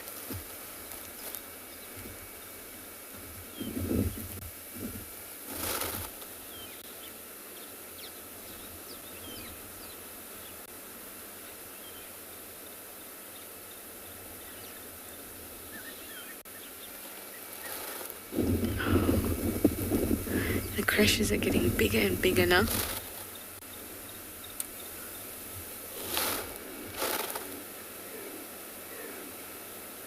Can you hear that? Oh, oh, oh. It's my best impression for you.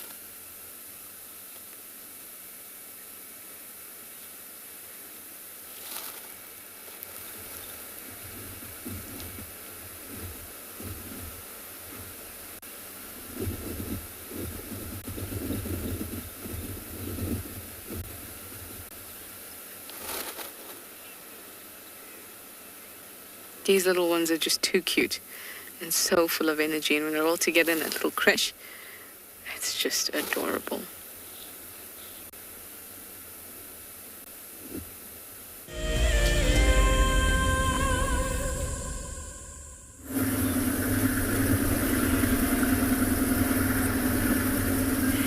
Welcome back to andBeyond and Ngala, everybody. So I'm still searching for the wild dogs, and I couldn't agree with TRISHALA more. It's so amazing to see all the little lambs at the moment. We've got so many little ones that have popped up in this last week, and that's actually a big reason why the wild dogs are more active at the moment. It's not only that it's overcast and cool, but those impala lambs are a really good source of food for them. So what I'm actually doing is I'm driving along the northern side of the Timbavati riverbed, And this is the area that the last tracks were going towards. I know that there's a lot of nice clearings around here with lots of impalas and their lambs. So I've decided I want to drive along here and just see. Maybe we hear them alarm calling. We have actually seen a few impalas standing incredibly alert, looking in a particular direction. So we're driving around, trying to pinpoint where these wild dogs may have gone. What's really lucky about weather like today, especially when you're doing a wild dog search, is they might not be sitting.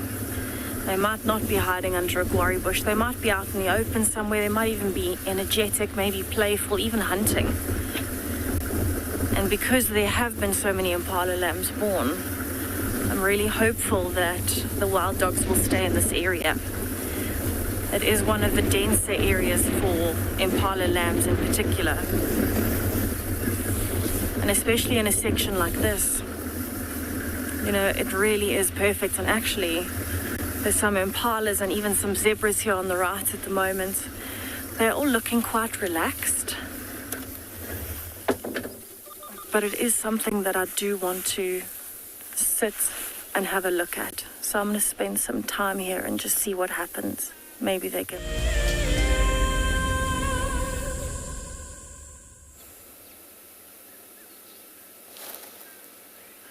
Still here with these little ones, look at them. And we've got some wildebeest in the background too. Everyone feeling nice and safe all together.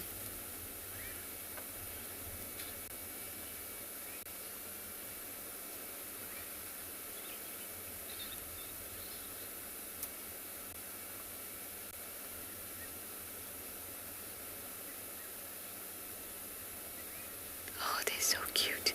It's starting to get just a little bit chilly. Or at least for me. We can see that they've also fluffed up a little bit. Picked up all the little hairs on their body so they can trap bits of air, little air pockets that'll insulate them and keep them warm.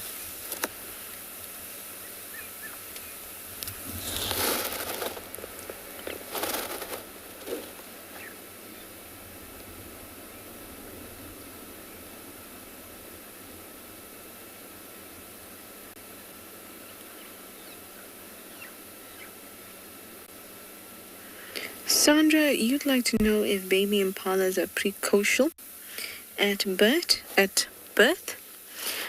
They are. They can stand up pretty quickly, but they will get stashed away by mum for a few days, as with all antelopes. So they get stashed in like hidden, and mum will just come attend to them for the first few days, just mum, before she brings them into the herd, where they're now exposed to a whole lot of other dangers. Although they are very capable when they're born, unlike, say, lion or leopard cubs, where they have their eyes closed and can't move.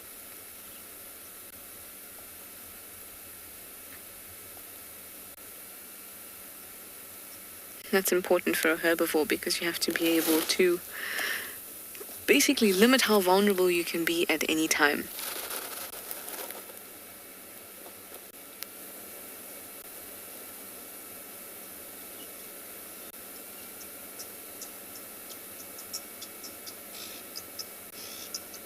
It amazes me how little they are, but they behave just like adults. Scratch themselves in the same way adults do. Go to the bathroom in the same way. Of course, they don't actually go to the bathroom, but defecate and urinate in the same way as adults do. With that stance, you know that stance. Look at that, scratch, scratch, scratch. They're so aware of their little bodies and what it can do.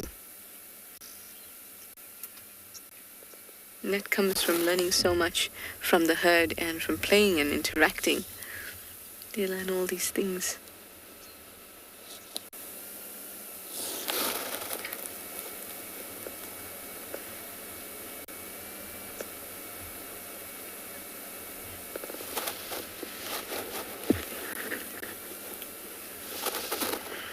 Mina Moo, you'd like to know who my favorite predator is?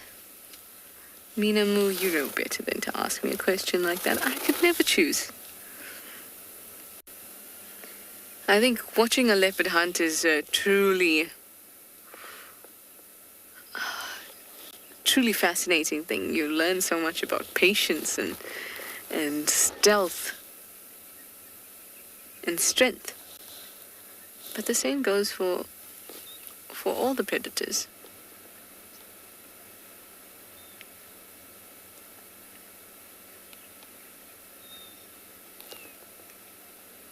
Watching a hyena hunt is also something exceptional.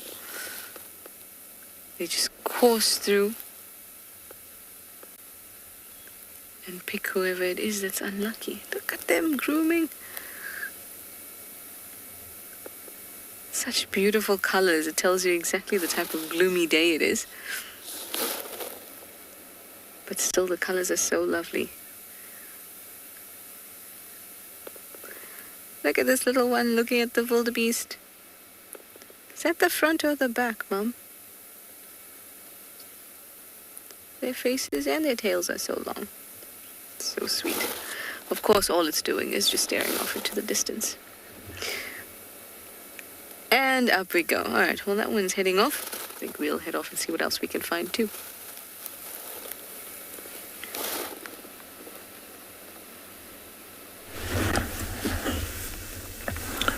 Welcome back here.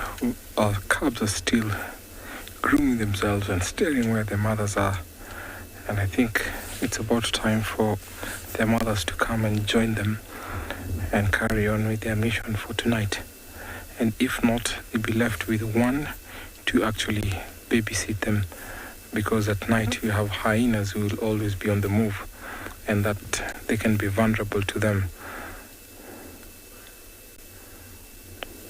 The one to the left is actually staring where the mothers are. Well, the one that was up on the termite mound, she's still watching because I can see her from a long distance. You can tell she's curious, wants Mom to come here.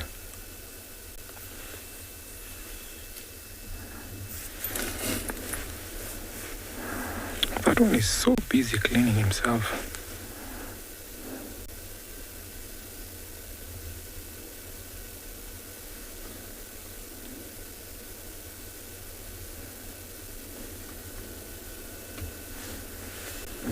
You can see how she's twisting her ears and just moving her head to listen what's around her.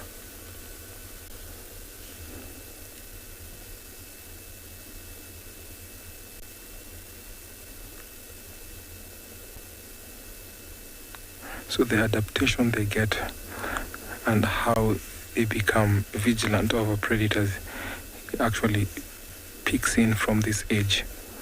You can see how they're twitching their ears, tilting head, watching over. So that will also improve as they carry on or they continue growing, because it's so important, because being in the open like this, you can be vulnerable to anything, especially the big cat, leopard, lion, and also the hyenas.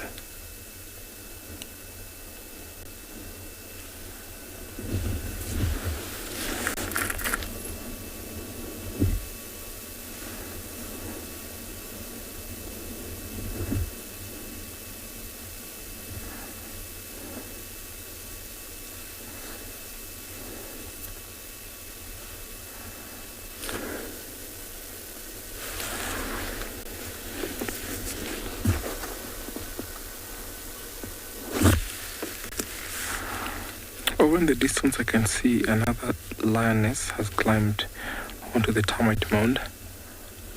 So I'm just going to hang around with them, see if they will reunite with their mom. Taking you over to another live location.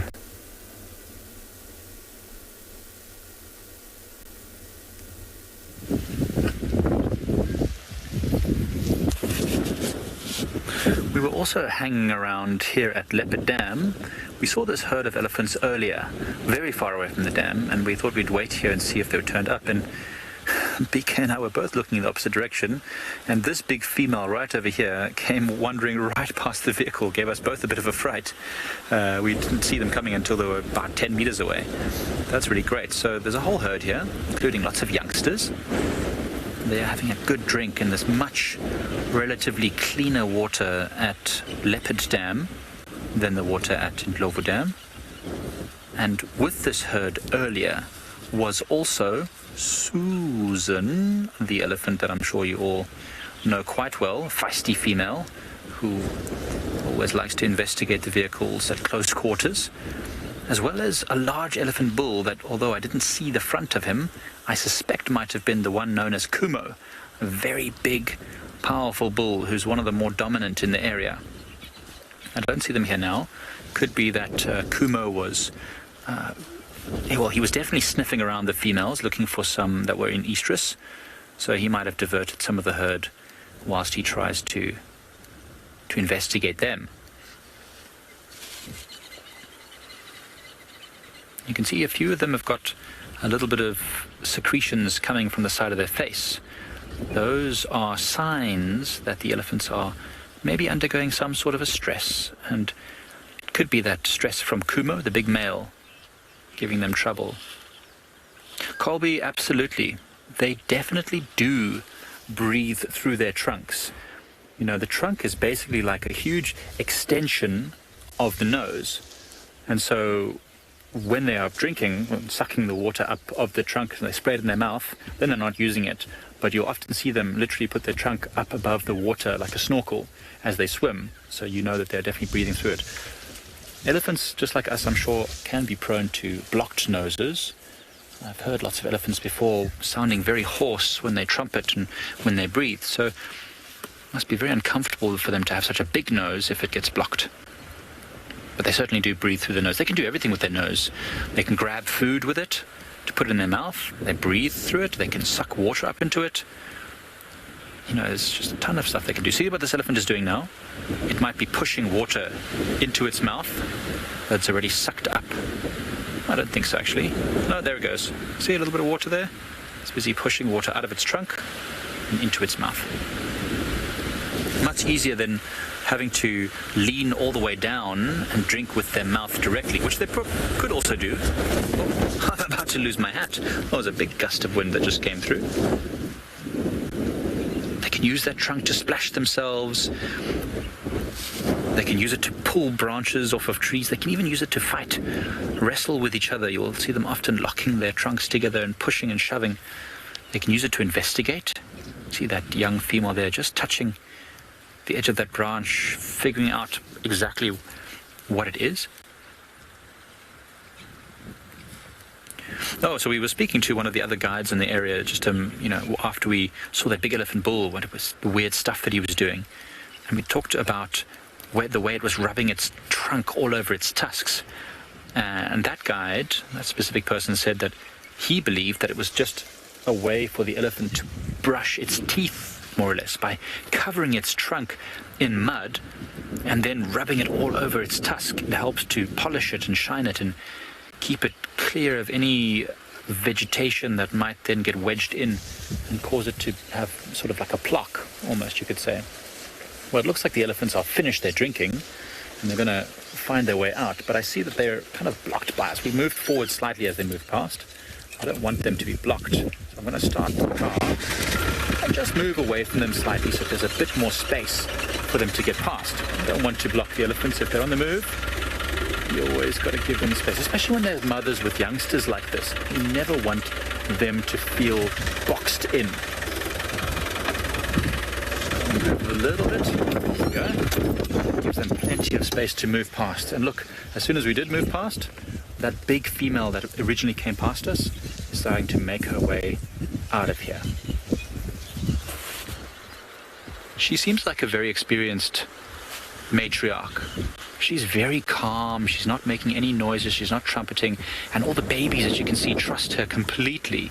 They're walking right past the vehicle without showing any real signs of concern. There's no tails like held very high up, which is often a sign of elephants being worried. And there's actually quite a large male which is following them. Not very large, but definitely old enough that I would be surprised that he's still with the group. Tamala, that's a question which I get often, and it ranges. It obviously depends completely on the size of the elephant. A really big male elephant with a massive trunk could probably hold more than 10 litres, maybe up to 20 litres. You're right there, BK. More than 20 litres of water in his trunk. I've even seen a video where the person claimed that the elephant had sucked 30 litres into its trunk out of a bucket. I'm not sure if 30 litres sounds a bit much. Most of reference material that I find says anywhere between 10 and 20 litres, and if it's a very big elephant. Look at that elephant, it's got green all over its trunk. Do you see that? So that is a sign that this elephant might be right-handed or right-tusked. You see, because it's always using the same side of its trunk to strip vegetation off of the trees. You might also find that goes in conjunction with its tusks. You might find that the right tusk might be more blunt than the left one. You see that? Green, and then there's the tusks there. Well, they both look quite short and blunt, so maybe this elephant is ambidextrous. Maybe, I'm not sure. It's interesting. I wonder if elephants can be ambidextrous. Some human beings can be, so I suppose it shouldn't be that elephants can't. I've often wondered, how much can an elephant hold in its trunk? Yeah, I would assume 10 litres, between 10 and 20. That to me sounds like makes more sense. 30 litres is a lot of water. So it's interesting, they all drank at one spot. Now they seem to be moving to the next spot and having a quick drink. Now it looks like the matriarch is going to lead them away up to better feeding areas.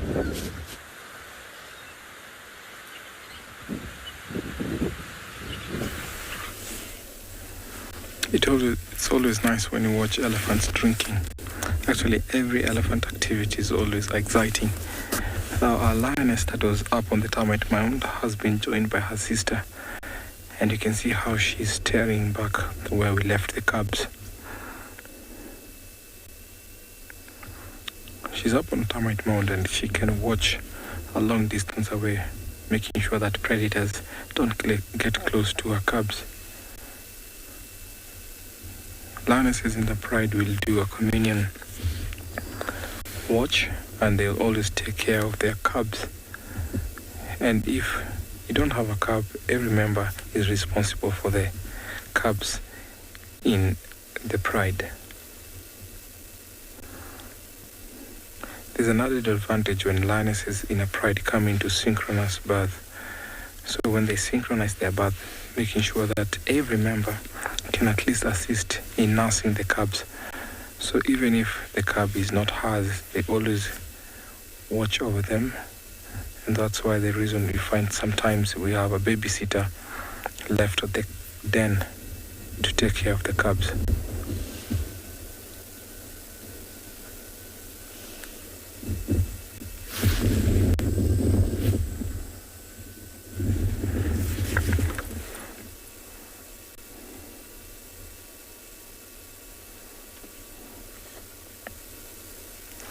Sonia, can lions get energy? Not that I know of. I know they can only get some diseases, but allergies, not really that much. But I've seen lions sneezing, so sometimes when something gets through their noses, they can sneeze, but not that much that I know of. They can get allergies.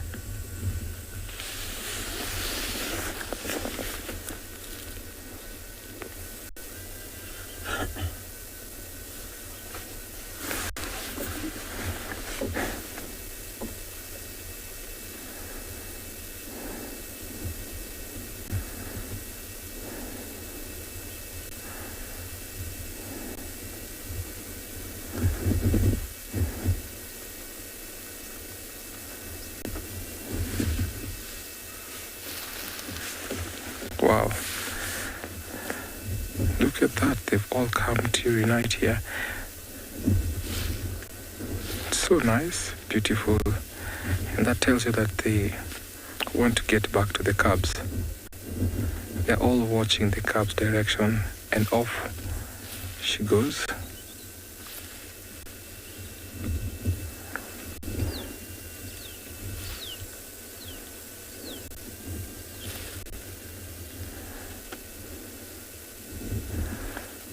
So it's that time of the day when they become active, want to go out on a hunt. So it's time to scan and check if there's prey within. So let me see if these lambs will get back to the cubs, because one has actually come just close to us, waiting for the rest to join her as I take you over to another live location.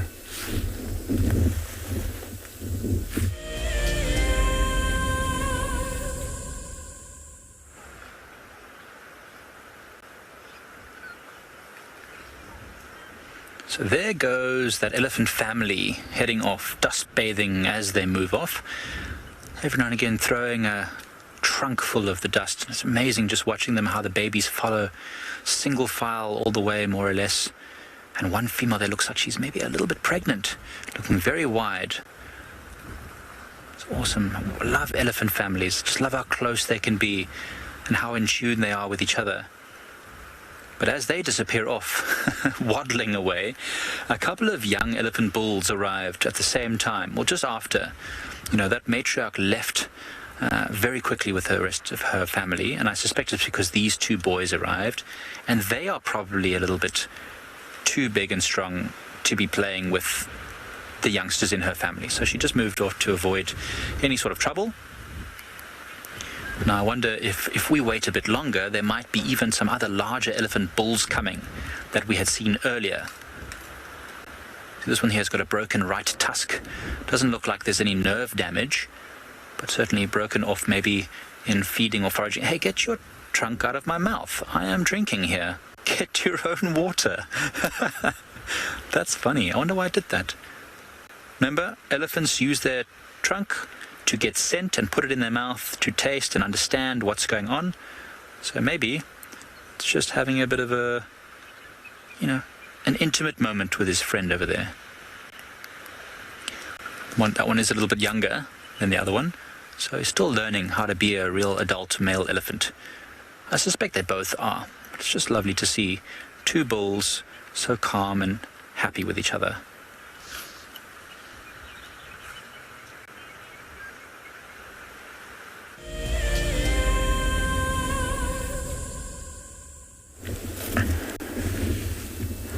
So welcome back. Our lions are not yet out on the move. You can see how sentinel they are.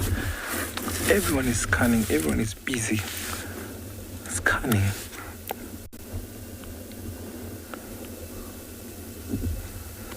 So they have an added advantage when they hunt at night. It's cool. They can see much better at night. So they have to locate prey before deciding on moving or advancing towards them. Little stretch.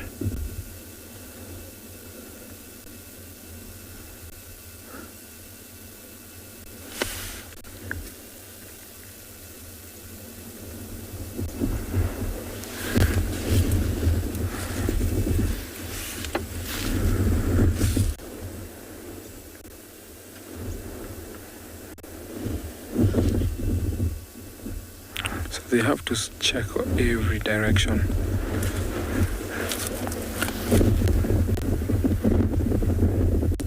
Show you that they've not yet seen anything around, or whatever they've seen is far. Look at how she's staring at the babies. They know the cubs are there, so they have to keep a close eye. They also have to check for predators around.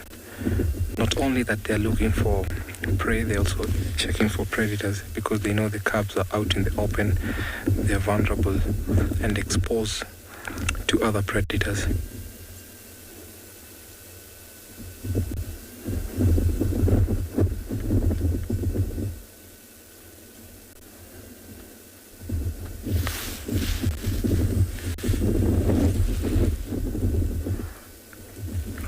Looks like Linus is about to be mobile, so I'm going to take you over to another live location.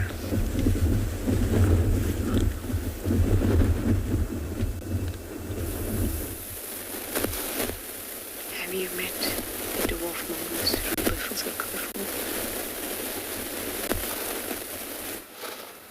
Looks like it's the first time they've seen us.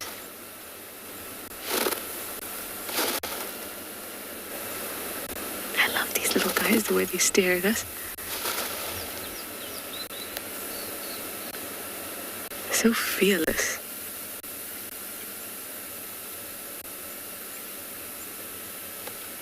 Not even gonna flinch. Look at that.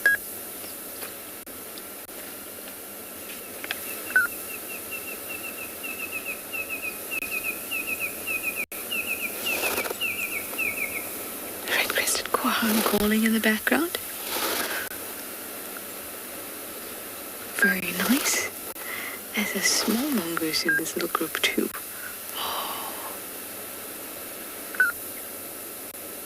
So it looks a little large.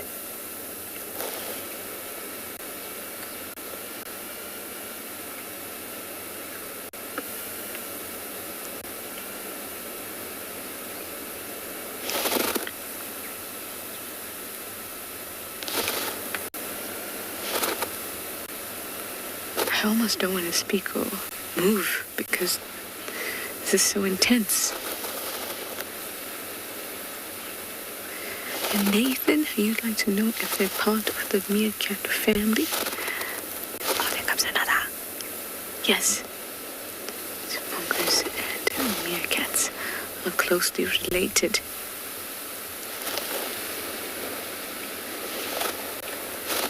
Can you hear that snapping?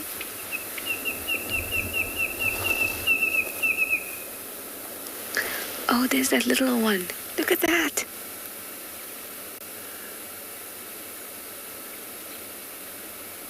That beak snapping is what precedes the very elegant fall into the hole there. It's what precedes the call of the red-crested quahan is that beak snapping. Look at how small this one is. I've seen smaller, but it's nice to see a little one than the usual.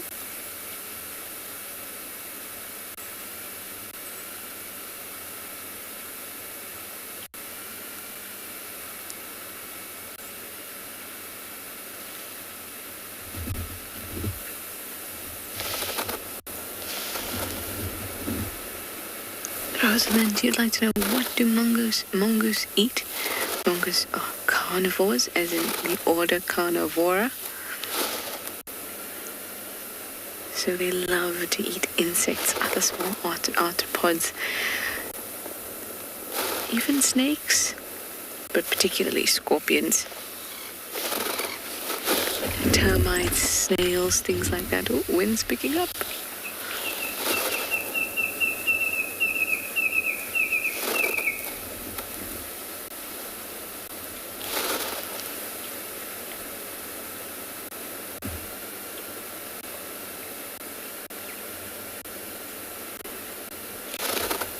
Herpestidae, which is the group that they belong to.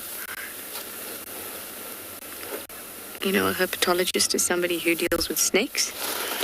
And Herpestidae, them and mongoose and meerkats belong to. Hence to their behavior of being able to kill and eat snakes.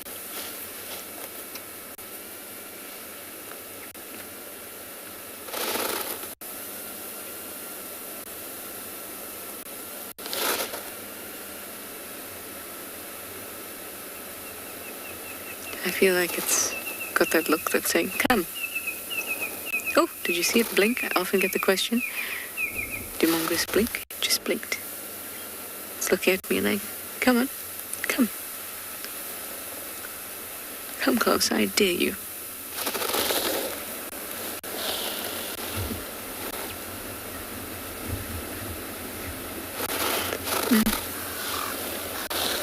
And Paul, you'd like to know if a mongoose has good eyesight. They do have good eyesight. They have, look at that, good eyesight, good sense of smell, good sense of hearing. I would say very averagely so amongst the senses. I would say hearing is their best.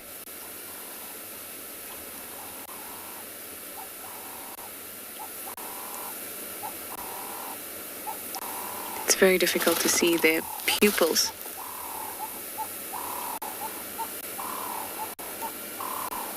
But they can get very, very wide, which would mean that they're trying to collect a lot of light so that they can see well. But that's not to do with seeing well at night, because they're diurnal, which means that they forage during the day and they're all tucked away at night. But it's more because they're so close to the ground. There's lots of shadows, so they need to collect a lot of light.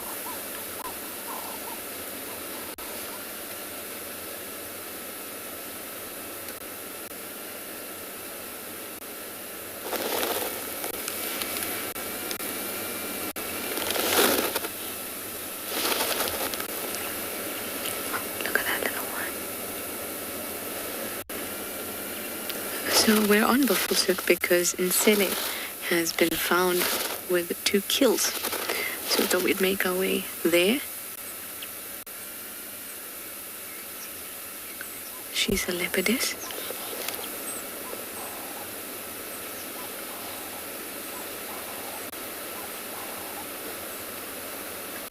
So we're going to keep on moving towards her because she's not very close to us at all. I just need to. Problem is I've got another vehicle behind me. I need to let it pass. But if I let it pass, then the mongoose will run away.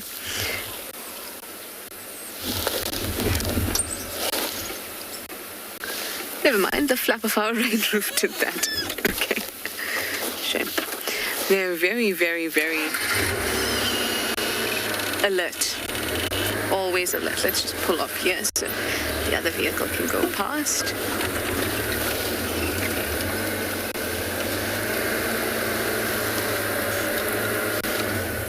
Okay, past they go, and I'll see you just now when we get to Nsele.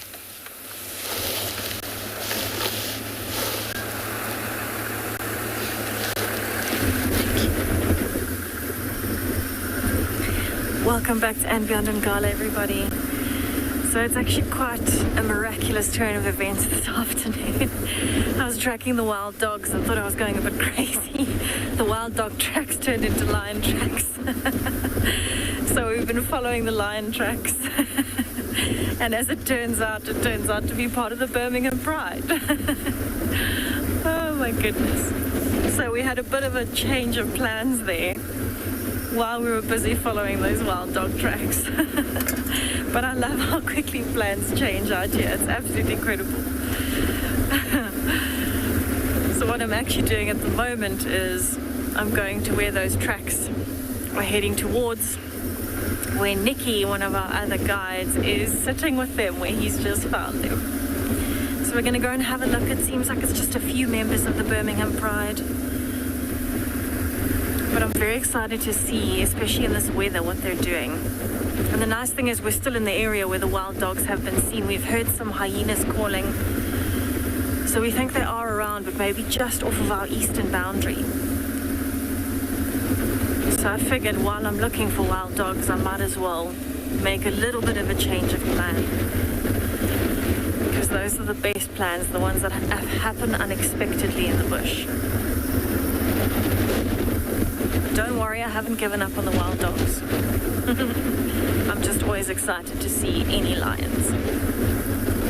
We're definitely going to carry on with the wild dog search a little bit later on in the evening.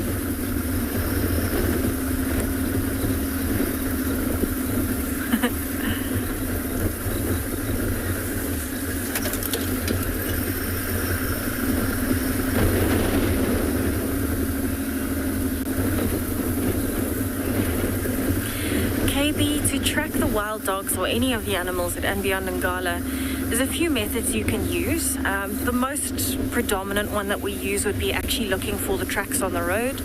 And we're quite lucky because majority of the predators like to walk on the roads. It's much more open for them. There's less thorns, less resistance, less insects and ticks. So majority of them will walk along the roads. So what we might do is if, for example, somebody finds the wild dogs in the morning and we're looking for them in the afternoon, we go to where they were in the morning, and then from there you look for tracks. And so you follow the tracks, and you kind of, because we know the reserves very well where we all work, you would then use that to try and make an educated guess about where they might have come out. But a lot of the time we end up actually getting off the vehicle and tracking them on foot, following the tracks through the bush until you find them. And then we would go and get the vehicle and come back in so that we can actually view them. But we're also very lucky. We do have trackers specifically dedicated to tracking animals when we have guests out here on safari at andBeyond in Ngala. So they would normally be sitting on the front in a tracker seat, and they would be looking for tracks as we drive, and they might get off and track those animals while we continue with drive, looking in similar areas. It's almost like triangulating. You would look on the surrounding roads to see if you see any tracks crossing out, and then from there you'd be able to work out where those animals might be. For wild dogs, it's quite nice as well. You can often use audio, so you'd use sounds of other animals, whether it's the wild dogs themselves or even hyenas making a noise, because hyenas will very often follow wild dogs. So for us, we often use audio as well. So that's why I'm thinking about those hyenas we heard earlier, and I think we're going to go there straight after this.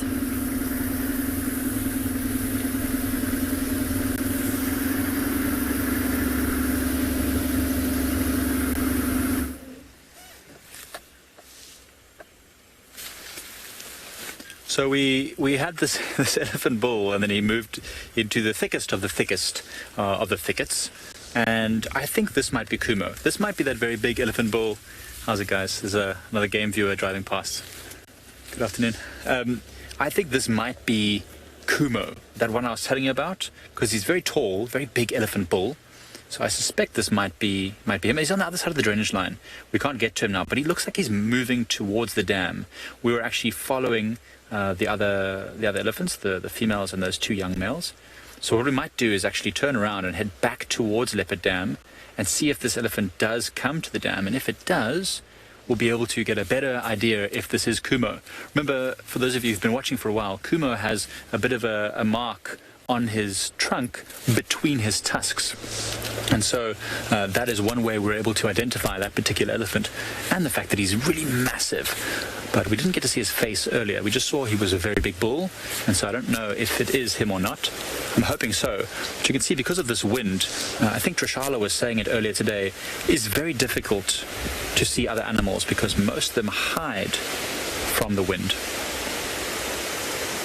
Dan, I've been lucky enough to have some incredible elephant experience, and to be able to name just one of them might be quite tricky, but one that comes to mind is in a place called Mashatu in Botswana. There was a whole herd of elephants, or there was a whole elephant pathway that went right past my tent when I was a student with eco training. And one night, it was about midnight, I heard a noise. I came out, it was full moon, and I sat on a log right outside my tent, and all of these elephants just came walking past me one by one. And it was a full moon, moonlight. I was safe because I was sitting on this fallen tree, and there was a few branches in front of me, and these massive elephants and baby elephants and everything walked past. It was about 200 elephants that walked past me. And you can imagine when you're a young, training field guide, and you sit and you have that kind of experience with animals passing just 10 meters in front of you, it was absolutely mind-blowing. I mean, I might have even cried, because it was just, with the full moon and the silence and the elephants, it was mind-blowing. They're just such intelligent animals and so emotive. I mean, you look at them, and although they can't make expressions like we can make, you watch their eyes and just their movements, and you really can just feel the emotions that they have. And with the full moon, these elephants moving, I mean, just thinking about it now just makes me want to smile. I wish I could go back. Let's go and see if we can have this elephant bull. Let's go and see if we can find him at the dam, and then we'll be able to see that what I was talking about with the faces of the elephant. So when this elephant comes down to the water, hopefully you'll be able to see just what I mean by the calm eyes and the way it listens and moves, and especially if there are other elephants that come there, you might get to see their interactions. Because if it is Kumo, and if he is looking for mating opportunities, then it means that he'll be doing a lot of communication.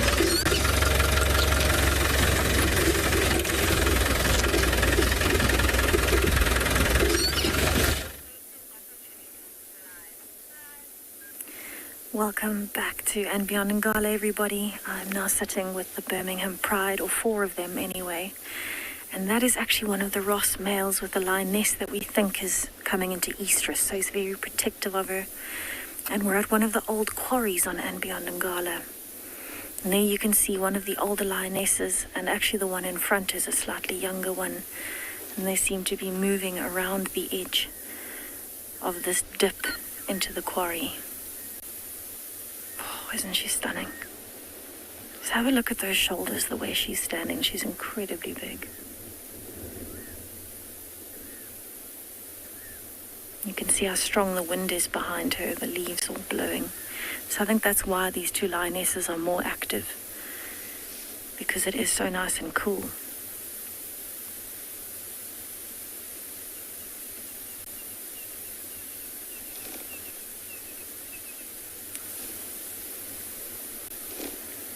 So I think they might be moving towards somewhere that's maybe not as windy to get a bit of refuge from the wind.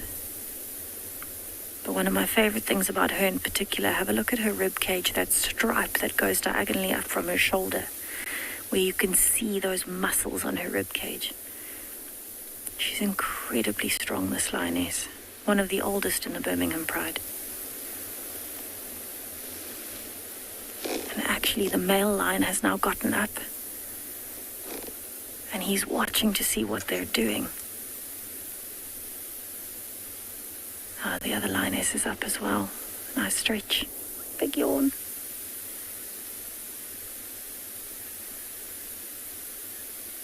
Watch how he follows her. So you can definitely see she's coming into estrus. He's very protective. He's right behind her. Tyler, the Birmingham Pride is 18 lions in total. That includes the 2 big Ross males, so that one you can see, and his brother, the Birmingham young male, and then the lionesses and cubs. Some of them are now more considered sub-adult. They're just over 2 years old. But in total, this pride is now 18.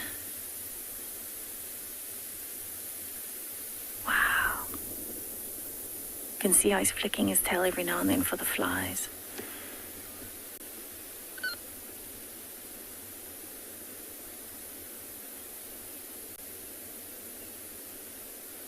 Incredible. So the lioness is actually there down below, walking along the edge of this little waterhole.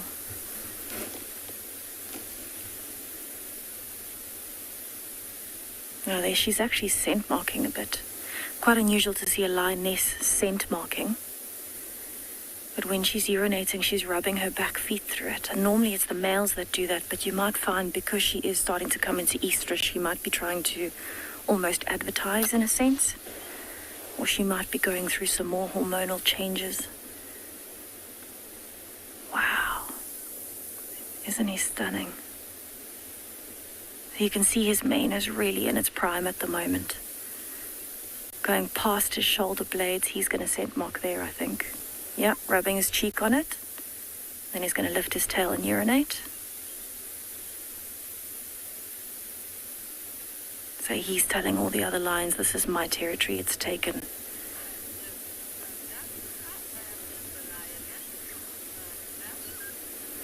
So this lioness that is down below the Ross males, she is around 3 years old, I would estimate. She's still quite young. This would be her first litter if she's coming into estrus now.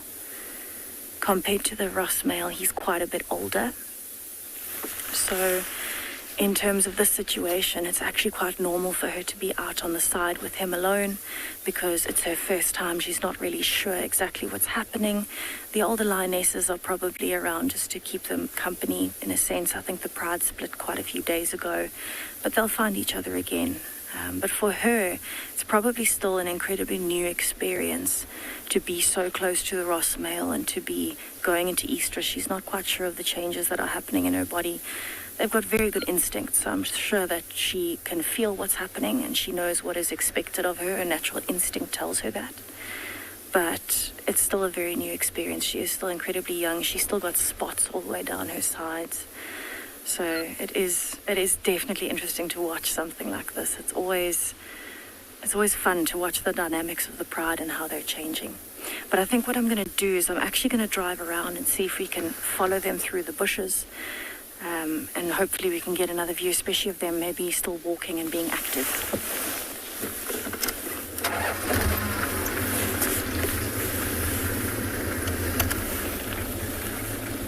How lucky are we to see lions moving at this time of the day? It's this weather.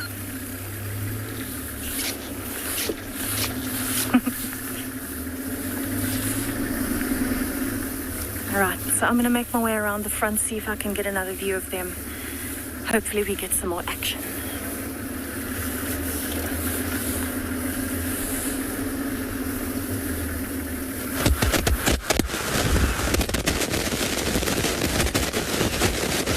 So there's 4 young elephant bulls that have arrived, as well as that very large one. However, the large elephant is not Kumo. It's not the elephant that we recognize. It does not have the scarring on its trunk between its... Oh, there's also another family of elephants arriving now. Oh, look at that. So it is a very large elephant that also has...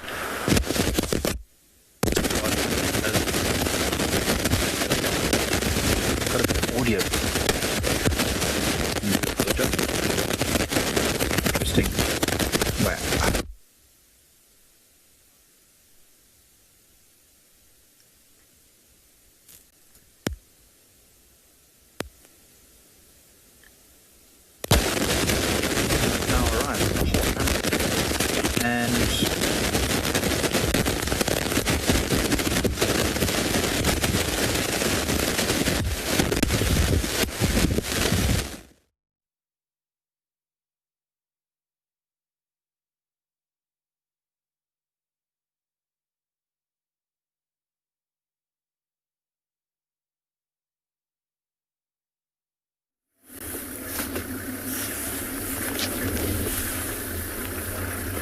So we're now following the Birmingham Pride through the bushes, and they seem to be walking in a straight line, all of them together.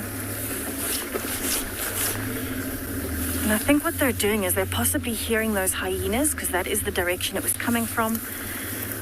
But they could also actually be hearing the other part of the pride. Excuse the noises.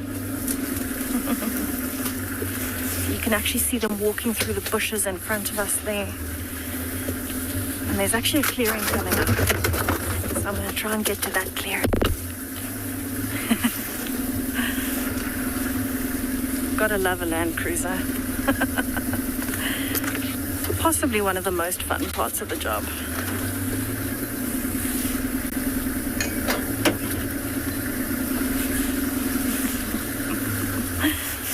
They're making me do some fancy driving here.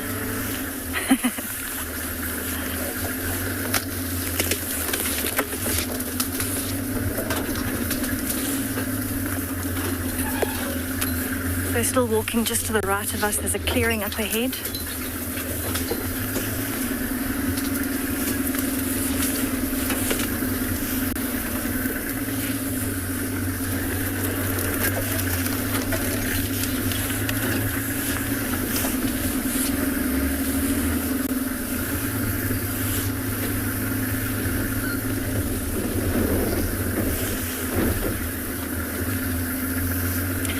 Rex, the oldest lion in this pride, is actually a lioness. And it's the white dot female. She's the mother of the young white female. She is now around 11 to 12 years old. She's quite old for a lion. If it would be a male, they actually don't live much longer than 12 years. But for a lioness, she could quite easily get to around 15, especially considering her size and being the dominant pride in this area. Okay, so we've got them in front of us.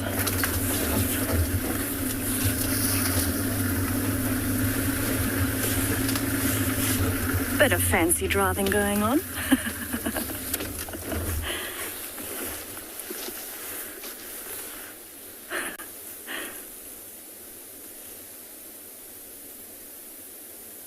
They definitely look like they know where they want to go. They're walking in a straight line. Here comes the big male.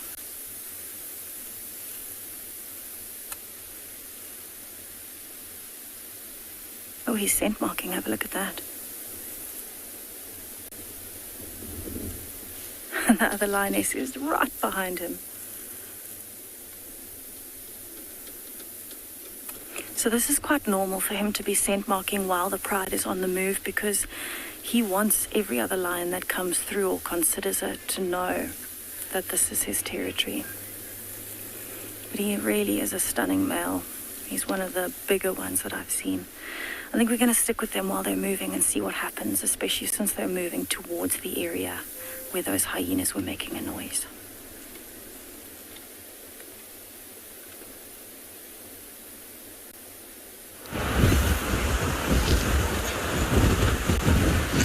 Check this out. A massive herd of elephants has just arrived at Leopard Dam, and it's incredible. I mean, why they're in the water, I have no idea. They've all spread out in a circle to try and get to clean water, and some of them have started just diving in the water and swimming, even in this incredibly cold and windy weather. It's the weirdest thing. I mean, I have no idea why they do that. Now, elephants, of course, these ones might have walked a long distance and be quite warm. And they have big bodies, so they tend to take a long time to heat up and then a long time to cool down. But this is extreme. And you can see the waves, the ripples from the wind. You can see the trees moving. I mean, you can probably hear it in the mic. It's an unusually cold day. It's unusual to see the elephants doing this. But one of the ones that's swimming there, it's difficult to tell now with them all in the water, but one of those is the big elephant bull. And as I was saying, I don't know if you heard, it's not Kumo, doesn't have the scars on its trunk. So it's just another big elephant bull who also has fairly nice, strong, but short symmetrical tusks. There he is there. So you can see no scar on the trunk, nice and fresh looking. But he's about the same size, maybe a bit smaller, but he's a pretty big elephant nonetheless. Ow, that looks painful. He's pinching his trunk. Ow. Ouch. So sometimes elephants hurt each other by accident. And, you know, I think it's just like in human culture. You know, it's two people fighting, play fighting, two kids especially.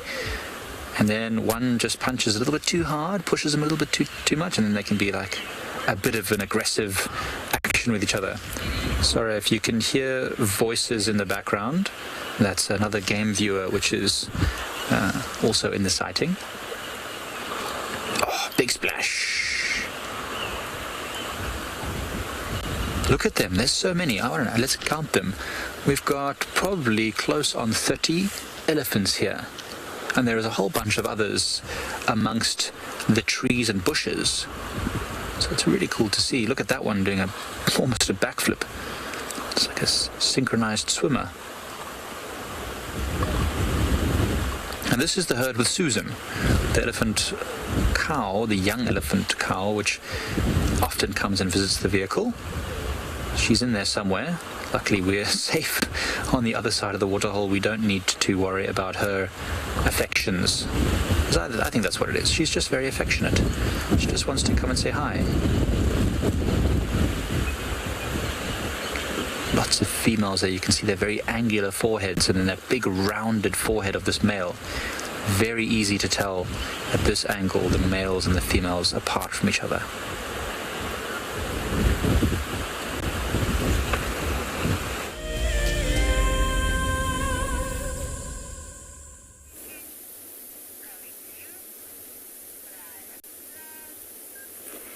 Welcome back to andBeyond Ngala, everybody. The lions have decided it's time to have a rest. So they're all lying, but 2 of them are lying with their heads up, and this is one of them, and she's still looking in the direction that we're moving in. She's mostly using her ears and her nose at the moment and dozing off in between.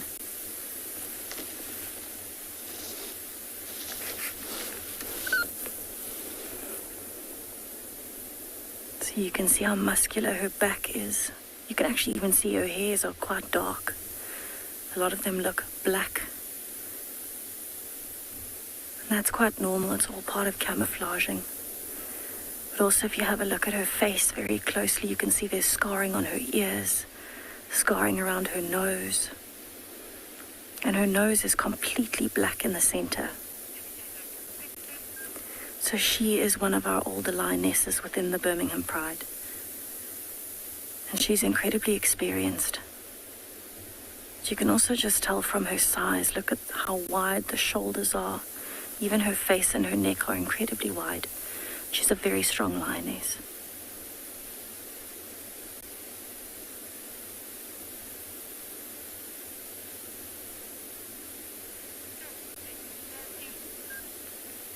So normally what happens is when there are even just a few like this, she's actually got some blood next to her mouth. Sorry, I've just noticed that. They must have eaten something. Incredible. She's incredibly experienced, so she might decide where they go. But we'll stay with them for a while, see what happens.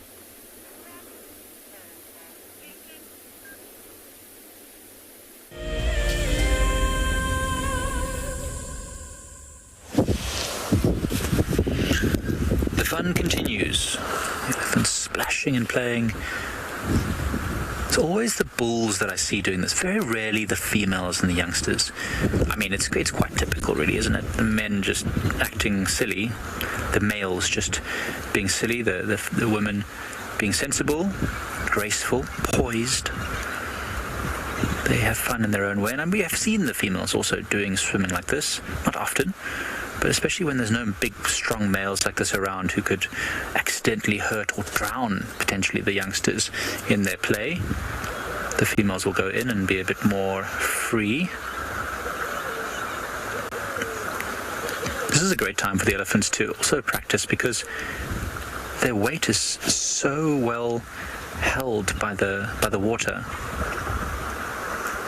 Heather, I agree. Elephants in water like this is always one of the most fun things to watch because there's just crazy amount of activity, crazy amount of fun and enjoyment. And there's just, everywhere you look, there's something interesting to see, from babies walking on the bank like that one you can see there to, males playing in the water, females being, very gentle with each other, drinking, watching over the whole scene, making sure that there's no trouble for their youngsters.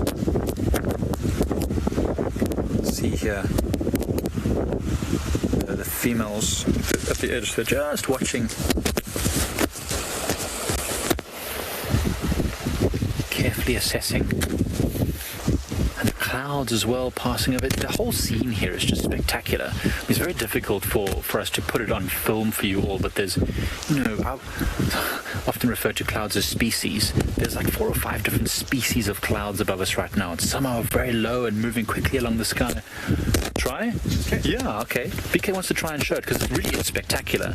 So just look over our heads over here. You can just see these clouds just speeding their way, scudding across the sky, and the different colors and textures of the clouds. And you've got high up clouds as well.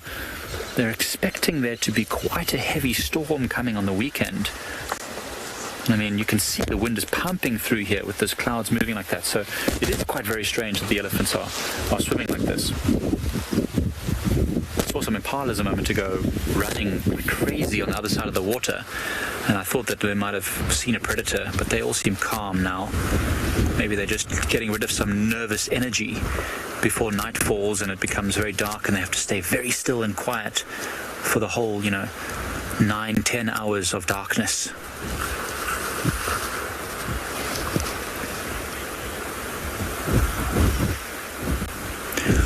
Paul, that is a great question, and it is definitely possible that elephants can drown. That's exactly why the mothers huddle around their babies in the water, and they don't allow them to go and play with these big elephants here, because these big elephants, especially if there's a young one, falls between them and gets pushed under the water, they will not hear the baby. They will not even feel the baby, probably, because although they're very sensitive, they're too preoccupied with the playing. So it's definitely possible for an elephant to drown. Unlikely for a large elephant like this to drown, but definitely possible. Now, there's one elephant there, you can see the tip of its trunk is missing. So we've seen this elephant before. Do you see that? So that one there, the trunk is a bit shorter. So an elephant whose trunk is very short might also struggle in water like this, because if they can't lift their head high enough to breathe with their mouth, they would drown. Paul, excellent question. It's good to always think about these things. Oh, look at that one female. She's got a trunk right up in the air. She's having a good smell. I wonder what's on the air. There's a whole bunch of them doing it. 2 or 3 of them put their trunks up in the air just like that, sniffing the air. I wonder what other animal is approaching. Could be another elephant, maybe if it's in must. A very strong, pungent odor. Could be a predator. I mean, we saw the impalas freaking out. I couldn't hear the alarm calling because it was very, very windy. But there could be something else around here that we don't know of. Certainly could be.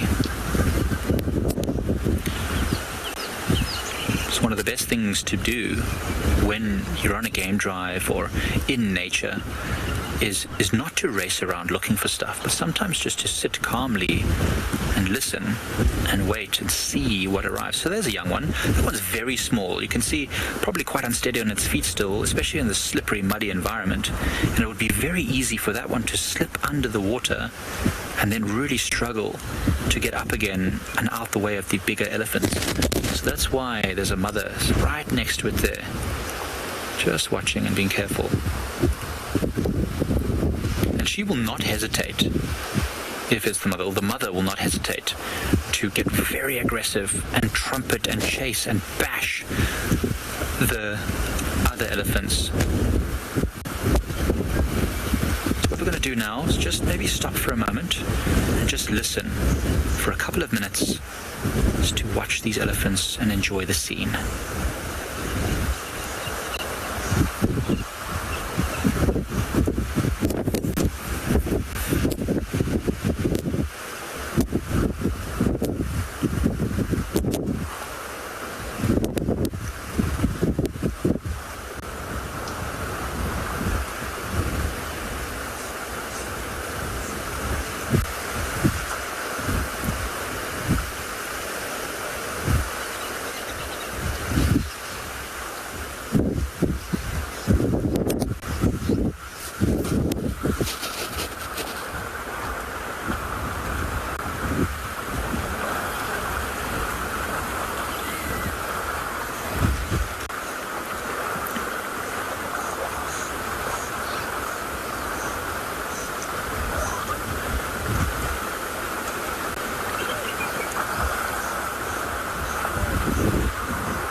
What a sighting, what an absolute event to be experiencing on a wintry, cold and windy summer's afternoon.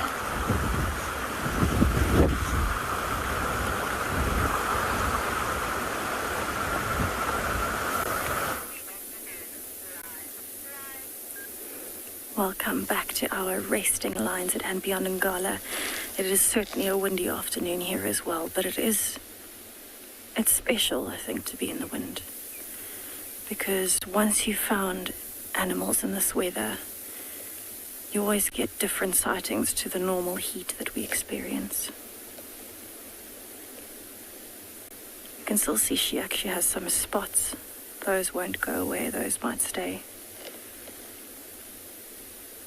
But You can also see she's not breathing as heavily as she would on a hot day. She has eaten. Her belly's not empty. But they're definitely quite alert. They're looking over into the same direction, ears moving, trying to pick up on any sound in the wind. So for them, the wind can be an advantage and a disadvantage. It is so windy today. So for them, they might be able to pick up on scents and sounds very easily from upwind, the direction that they're looking in. But for her at the moment, anything that would come from behind, she would not have any smell or hearing in that direction. Very little. So that's why every now and then, like now, you can see her ears are actually facing backwards, and then she'll flick them forwards again, just to make sure there's nothing else coming. I think they are probably looking for the rest of the Birmingham Pride. It's not normal for them to be split up for very long periods of time, so I think within the next few days they'll try and find each other again.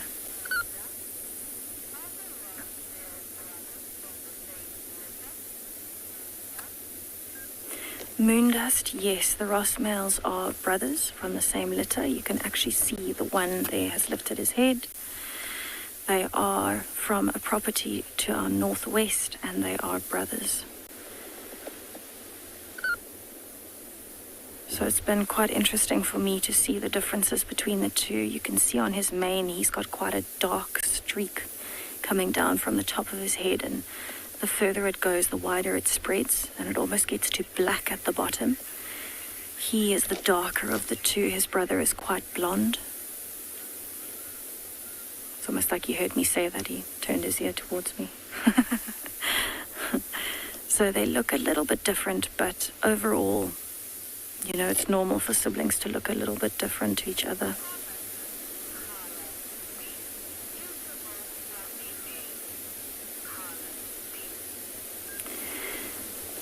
Carla, absolutely.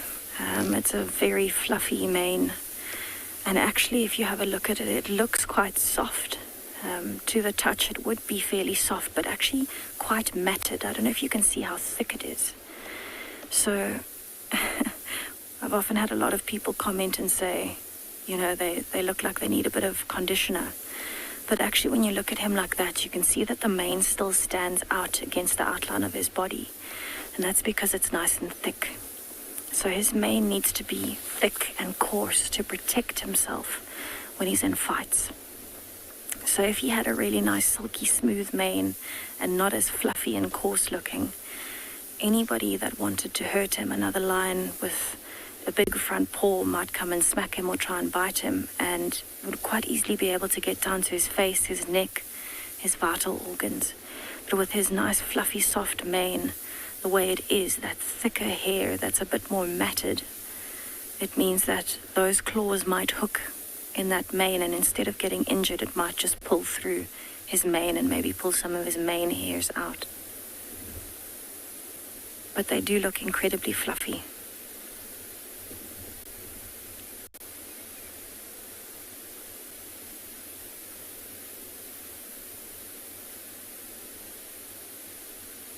I don't think he has eaten that much. His chest is standing out, but his stomach isn't. Here you can see the bulge of his chest, but his stomach there, just above the hip, is actually fairly flat. So they might need to eat again sometime soon. And it's very interesting because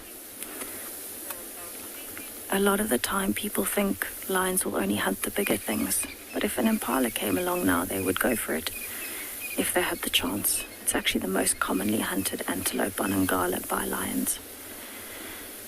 But we're going to sit here and see what happens. They look like they're about to have a nice long snooze.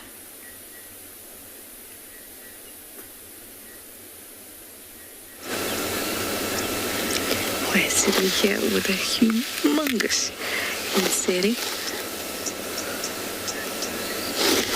Now, there are two kills that look rather horrid, so if you are sensitive, I'll let you know when we're going to have a look at them.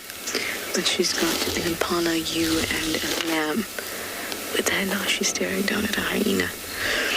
Look at how huge that belly is. You can see, easy to recognize, right eye. He's no longer with us. Wow, wow, wow.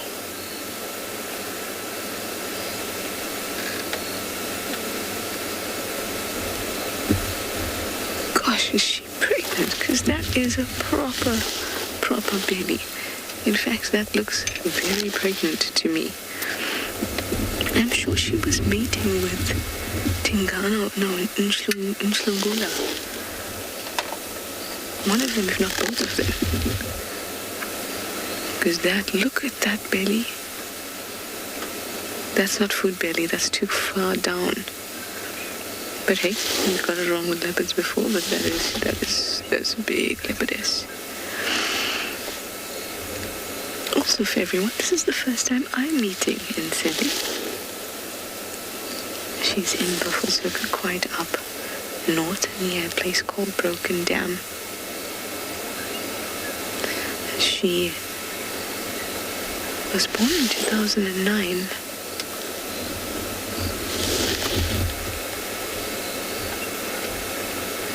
For those of you who also haven't met her, now obviously I know about her, but I've been really wanting to actually see her, and so often we'd hear her being called in when we couldn't go to Buffelshoek. Now we can, and now we can see her.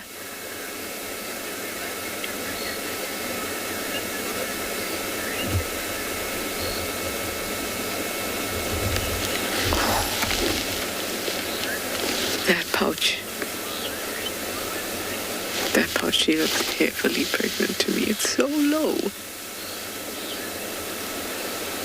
It's got a beach ball effect as opposed to the roundedness when they stuff themselves. I mean, she's also stuffed.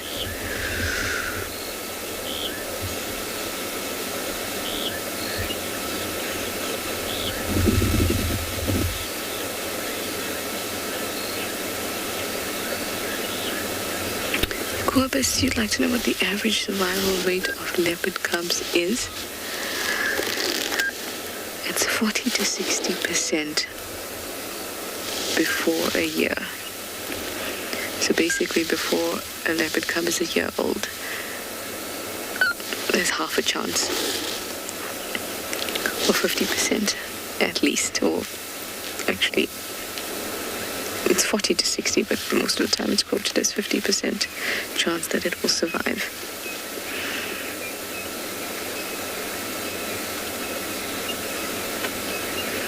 I think we're going to show to you the two kills in a tree. It's quite sad. And that I've never seen an adult and a lamb in there. So if you are sensitive, you look away.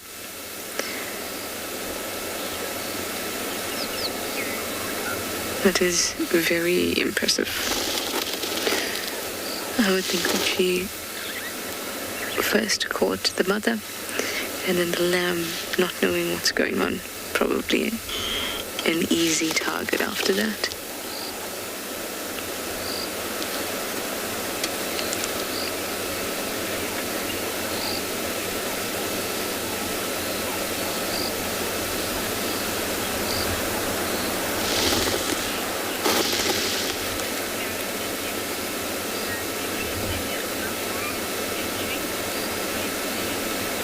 Rachie, you'd like to know if a leopard can carry an animal that is heavier than itself up a tree?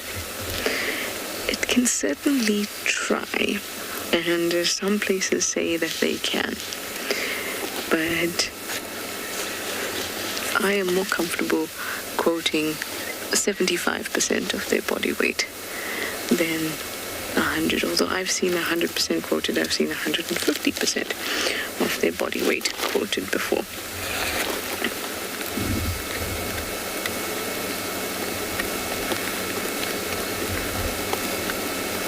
They have very, very strong jaws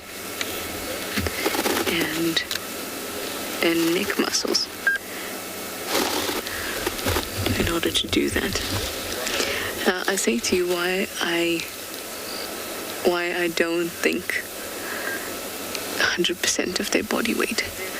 And that's because, or at least I've seen with Tlalamba killed a Ngala female.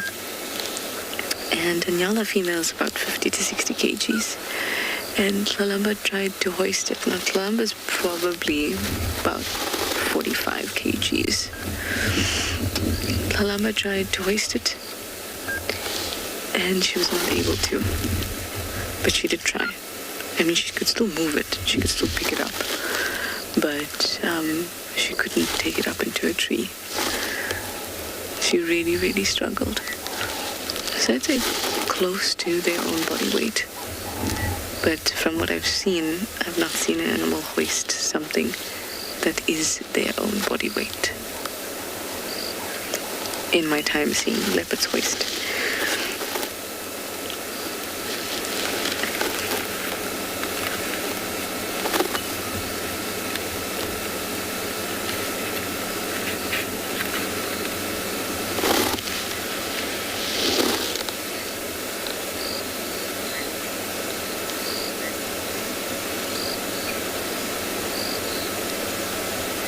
What a scene.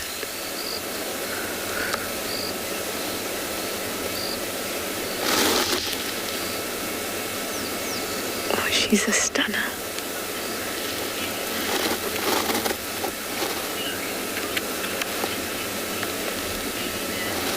Mary Ann, you say it's the perfect tree for eating and for resting?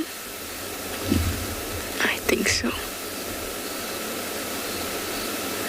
It's a beautiful tree. Plus you have your eating space on one branch, your resting space on another. Look at that stair. How we say a female leopard. I say Tlalamba was about 45 kgs at that time when she tried to hoist that Ngala. Fully grown female can be about 60 kgs. Leopardess. I'd say like that. She looks massive. I would put her in that upper range, and an impala female is about 40 kgs. So I think she would have taken this up with ease.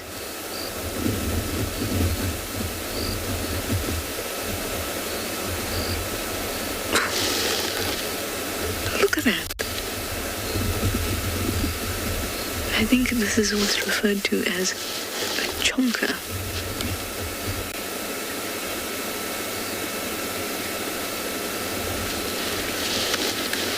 That is the most humongous leopard I have ever seen. And just sheer, badly distributed body weight.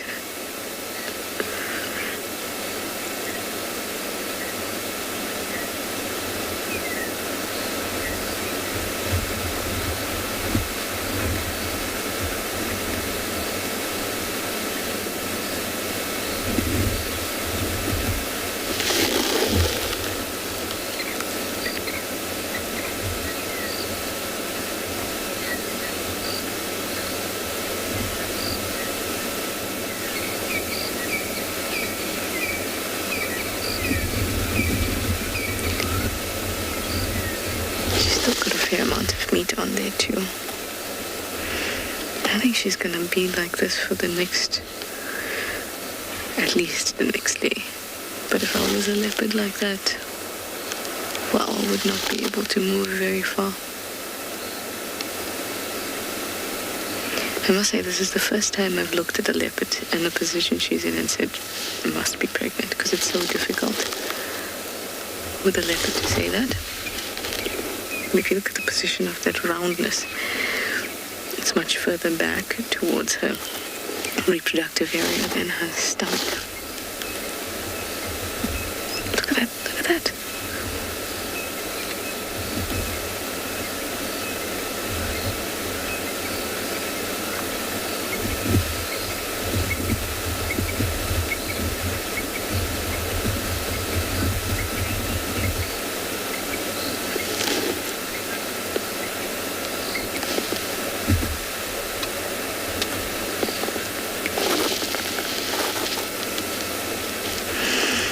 Priscilla, you'd like to know how we ID leopards in Djuma or Buffelshoek or anywhere else?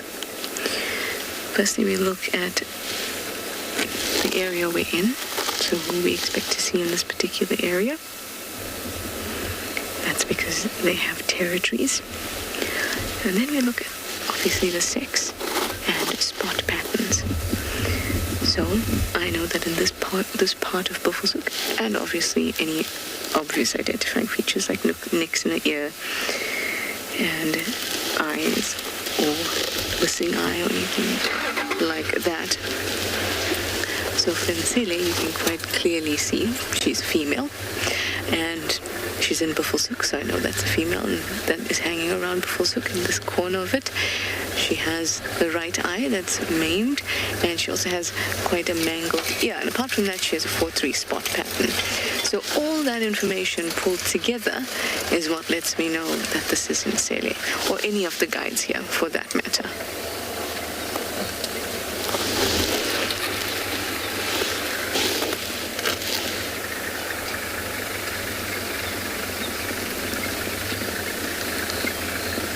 Here we have one of Nsele's not very close friends.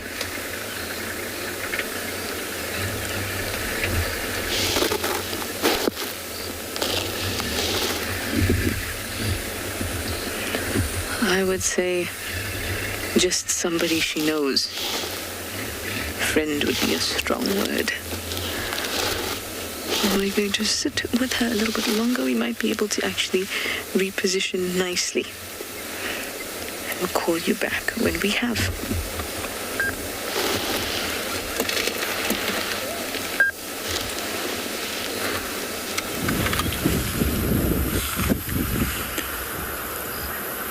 So we're on our way back towards the HQ because it's getting real dark now, but we were just passing my absolute favorite tree on the whole of Pride Lands. This is a phenomenally huge leadwood tree with thick trunk and a beautiful spreading crown, and it's my favorite tree. This particular leadwood is probably going to be somewhere around 300, maybe 400 years old at the least, I would say. Some people say they can grow over 500 years old, but this one is probably a good, I would say, 15 meters tall. Or maybe I'm exaggerating, it's probably about 10 meters tall, but it's got a thick, wide trunk and lots of twisting branches, and some of those branches are dead. You see some of the lower branches there, BK, are dead with no leaves or vegetation on them at all. Now, there's a theory that lots of trees, including woods like this, can, as they suck up nutrients and minerals from the ground, they do suck up a certain amount of toxins or things that aren't that good for trees, and then they can pump and divert these particular chemicals or nutrients that they don't need or want into certain branches, which then kills them, and they're called sacrificial limbs. Now, I can't tell you if this is real or not. I've heard two schools of thought. I've heard some people say it's absolutely not true, and I've heard other people say it absolutely is true. So, I mean, I've never found any conclusive evidence myself, but it certainly seems that way when you look at them. But I just love the textures and the shapes of everything, and it really makes a perfect tree for climbing, and also a great tree for a leopard to sit in. Where are the leopards, and why are they not sitting in this tree right now? I have no idea. If I was a leopard, I would spend all of my time in this tree. It's my favorite animal. This is my favorite tree. It just makes sense. There's lots of leadwood trees here on Pride Lands. In fact, of all the properties I've ever worked with, it has the most leadwoods. In fact, the sound is going funny again. Oh my goodness. Is that better? Can you hear me again a little bit better? Hopefully that's better. So,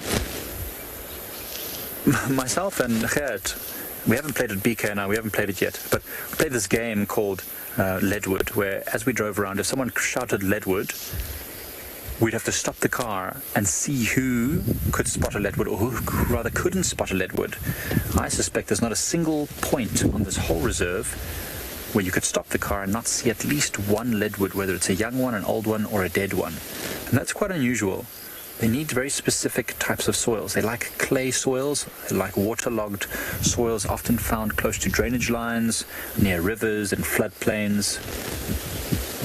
That's where you'd find leadwood trees. You can see the clouds are blowing over now. They seem to have passed by us. They're behind us. And the lovely moon is glowing. I think we're about 3 days from the full moon. Very awesome. Always watching it as it waxes its way to the full.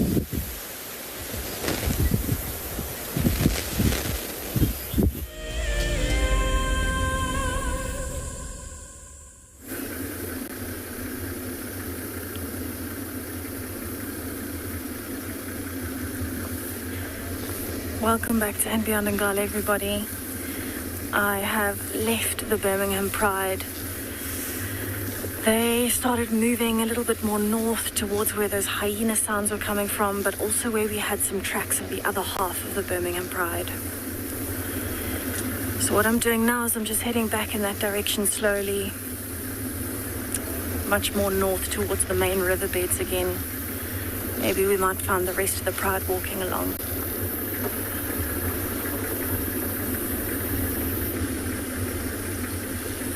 It's an incredibly beautiful area. It's very thick. And we go through quite a few little dips here into smaller drainage lines and riverbeds. So I'm just taking it nice and slow. Just hoping that maybe something will pop out in front of us.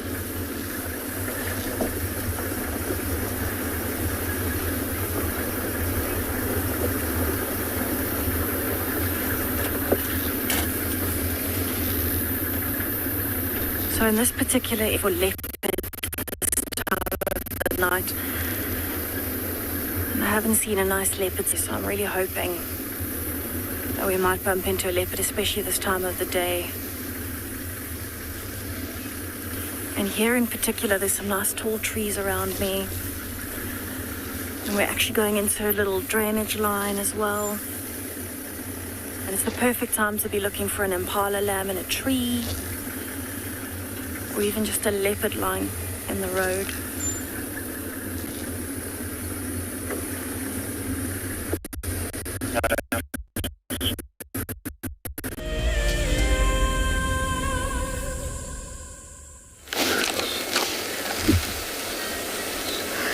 We are still here, but it's going to be our last segment with our lovely Nsele. But she most definitely will be here tomorrow morning.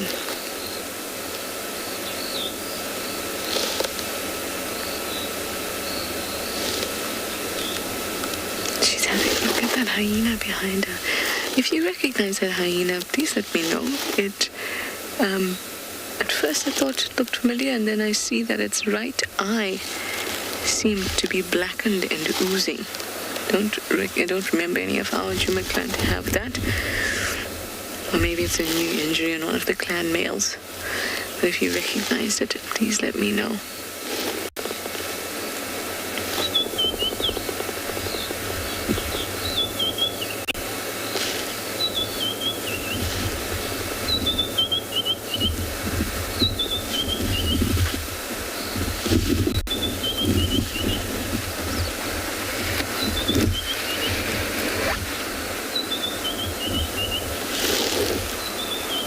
I guess in the time to come, we'll figure out whether it is a baby belly or a food belly.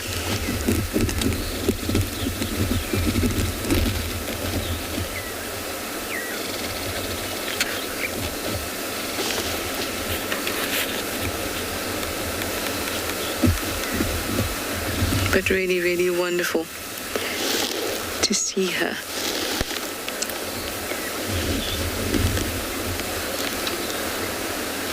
Noodle, you'd like to know what the gestation period for a leopard is? It's about 110 days, 3 months.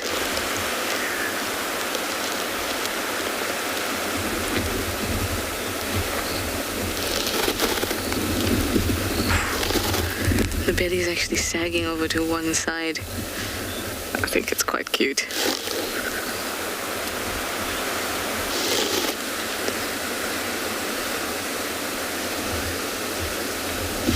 It's gotten dark quite quickly with the stormy clouds. I expect there'll be some rain tonight. But we have got to move off.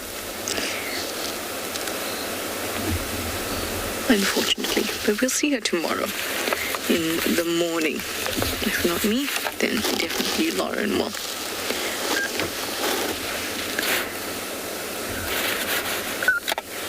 And that is my cue. Alright, guys. Let's say good night to her. And make our way off Buffelshoek so that other vehicles can come on to Buffelshoek. So we have to think about that too, not just at the sightings. It was lovely to meet you in Sele.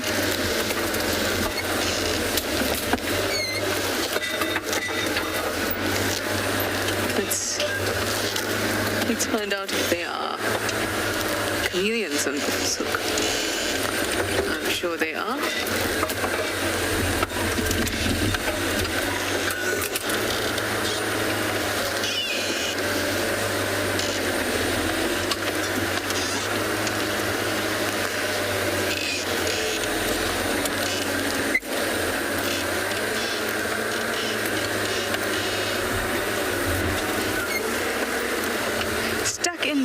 Other signs can you check for pregnancy? Other signs would include you, phlegm and grimacing, and then using your Jacobson organ to be able to check whether she's pregnant or not. That would be that would be your next option. Apart from that, it's very, very difficult to tell. Also, you no longer have a Jacobson's organ or a vomeronasal organ, so we can't do that. But if a male leopard had to come along and smell her urine, they'd be able to tell that she was pregnant.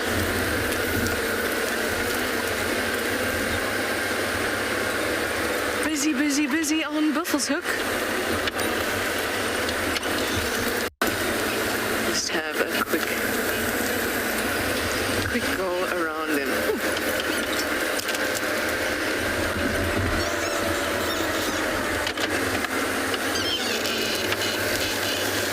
Now we spend the fun part together.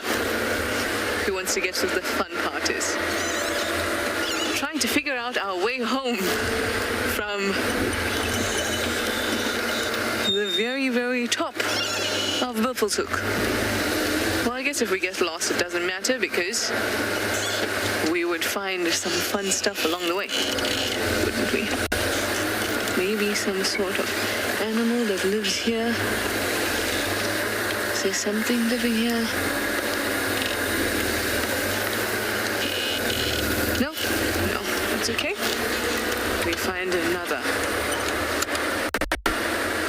Actually, can't wait to see what other little creatures we find on Buffelshoek on our way home. Quite excited. That was a lovely leopard sighting, short and sweet. And hopefully now I'll find a chameleon to top off our safari cake.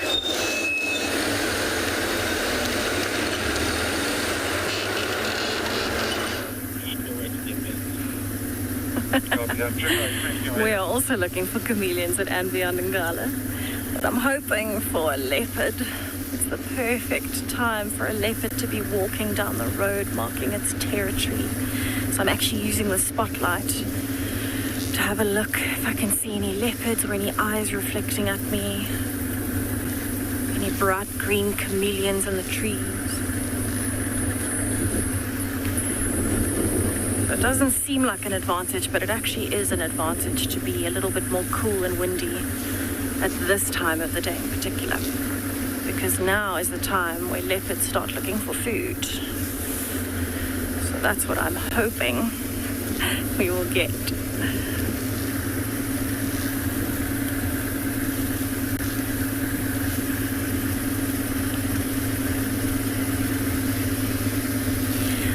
Leopards are nomadic because it is easier for them to be successful when they're nomadic. So what I mean by that is With lions, they're a lot heavier, they're a lot bigger, and so they rely on the strength in numbers to be able to bring something down. They can't move as fast, they can't go as easily undetected as a leopard. But a leopard has adapted to being nomadic because it's easier to remain undetected by other animals. So on its own, it's got much less of a chance of being seen by things like impalas or even birds if it's hunting birds or squirrels. And so they've adapted to be able to pull their carcasses up of trees so that they don't have to worry about other animals stealing them. And it also means that they've got a much greater distribution than any of the other big cats or predators in general. Because they can move on their own, they don't often get noticed. And because of that, it means that you might even get them in places like Cape Town or Queenstown or the Eastern Cape, because they're not very easy to contain. But because they're solitary, they would then be able to hide quite easily and move undetected. And so it's a massive advantage for them. They're actually more successful than lions, both in terms of distribution and in terms of their success rate with killing and hunting, because they can adapt so well. Also, being smaller, I think it's easier for them to be nomadic. They can move faster, they can move further. It's definitely my favorite big cat.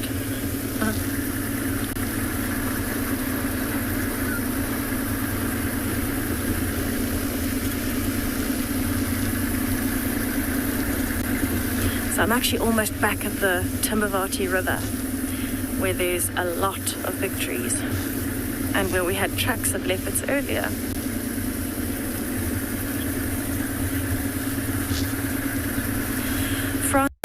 Nocturnal animals at this time could range from things like honey badgers and even some snake species to things like leopards, hyenas, lions, some of the smaller cats as well, caracals and servals, African wild cats, black-footed cats, black-backed jackals, owls as well. Don't forget about the birds. Owls would love this time of the day. So it really depends, a lot of spiders as well would be nocturnal, so especially things like a community web spider. They only come out to the outside of the nest at night. But there's a whole range, certain insects as well, moths. I think it just depends what you want to look for. Ooh, even striped polecats actually. I've only seen one once before. Pangolins as well, aardvark, some of the rarer ones.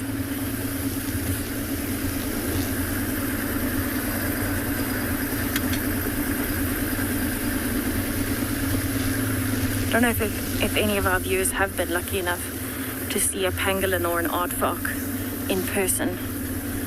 I've been very lucky. I've seen about 6 pangolins. Some people go their entire guiding career, their entire life without seeing one. I've seen 6, but my big goal is to see an aardvark. I've never seen one. So I'm going to keep making my way towards the riverbed, and I'm really, really hoping for one of the cats to pop up.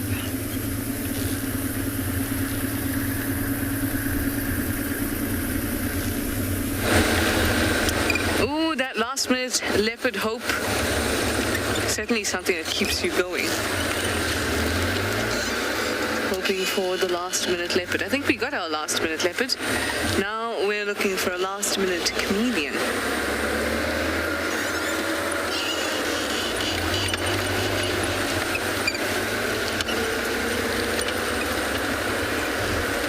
It's quite easy to see them, so you might think, oh, but I'm really going fast to be able to see a chameleon in the bush. But actually, I'm not. Sorry for my glasses, everyone. The only reason that I say sorry is because the light reflects in it, so it might look a bit strange. But my contacts my eyes were not happy with my contacts today.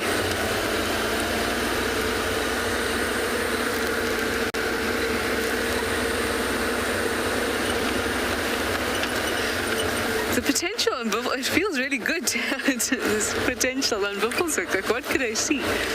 Roaming cheetahs? Who knows?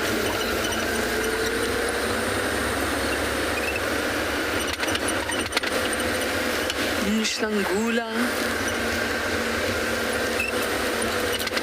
Luna, I really want to see Luna.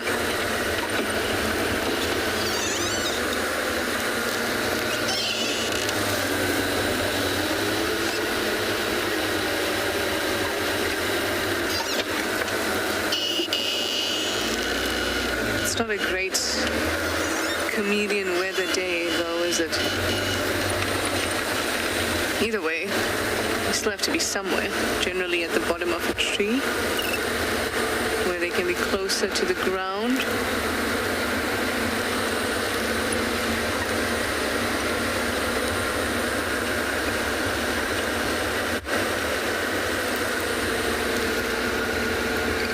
Gareth, you'd like to know if the animals will run away from the vehicle lights? No, not really. I haven't seen it. They may get blinded by them, which actually makes them a little bit dazed and confused, and not makes them kind of stare at you as opposed to run away from you. So that's why we dim our lights when we're close to animals, and that's why generally we don't spotlight on them. I say generally because we don't, but many other game drives or guides do.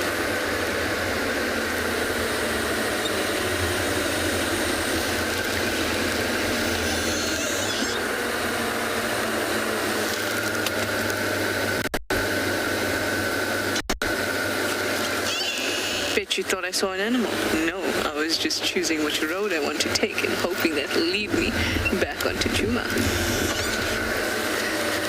The unfamiliar at night is interesting. I can tell you that I sometimes get the heebie-jeebies from places like Simbambili, but today, not so much. All right, let me try and make my way home.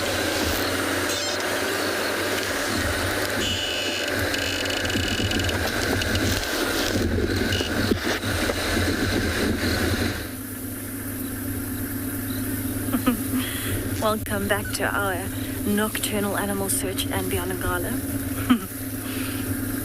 So I am yet to see a cat tonight on this drive with the spotlight.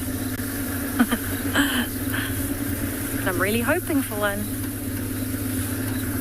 It has actually been quite a successful day on the cats though, all around I think. I don't know about any of our viewers, but I really do think that everything looks so different at night. It actually took me a lot longer to learn the roads on the reserve at night than it did in the daytime, because you just can't see all your landmarks, you can't see as far. So personally, I definitely struggled with that a bit more. But I think once you get the hang of it, it becomes a bit of muscle memory.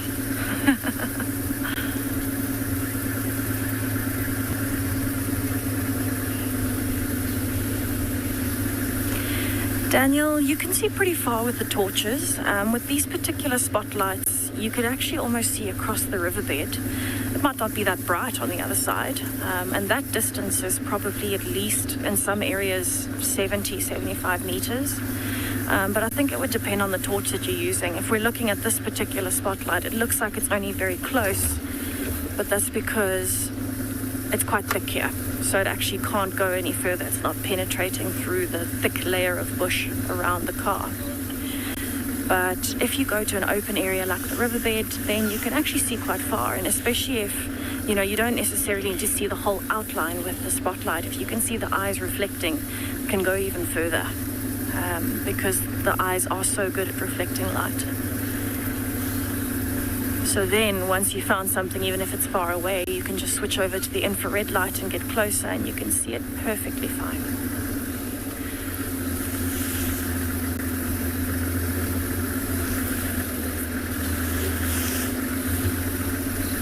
It's actually quite interesting, you know, looking for chameleons at this time of the day. is normally quite easy, but we find that in the wind, they hide.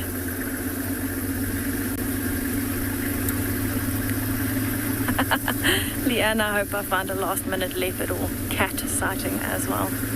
That would be an amazing way to end the show tonight.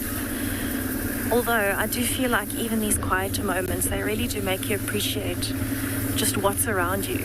You start taking in the trees, the scenery, the noises, the smells. And it also makes you appreciate that, it is hard work out here, but it's so worth it when you do find something, because you know how hard you have worked for that animal. It makes it all the more special when you find something, because you do realize how rare they are then.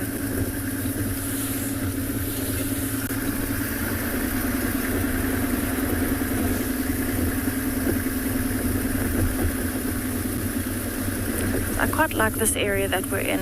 It's a little area we called Little Kenya here at andBeyond in Ngala, because there's always some form of general game here during the day. But it's also just a stunning area because it's so open. It looks nice and different to a lot of the thicker areas on the reserve.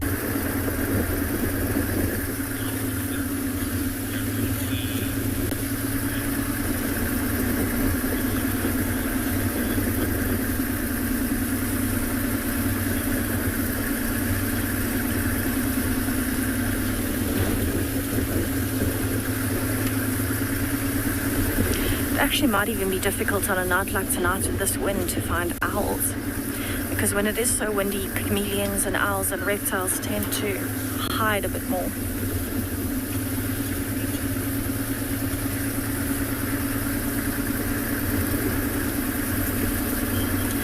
So nocturnal creatures are definitely a bit more difficult to find because of course we can't see everything perfectly clearly. We don't have light in every direction at the same time. But it also means you can't see tracks as easily. And they can also be more elusive. That's exactly why they come out at night, because then they can't be seen as easily. But they're definitely a lot of fun to find when you do find them.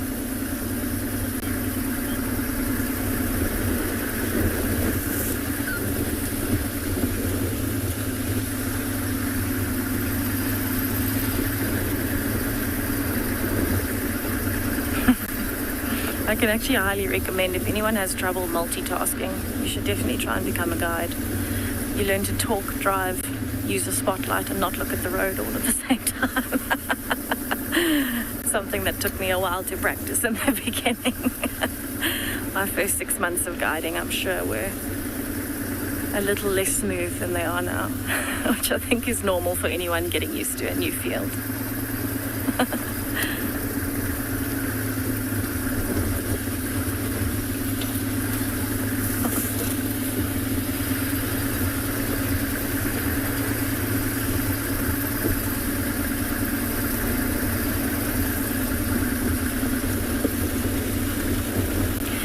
About how amazing it would be now actually to find, come around the corner and there's a leopard walking down the road, or even a serval. I'd love to see a serval actually.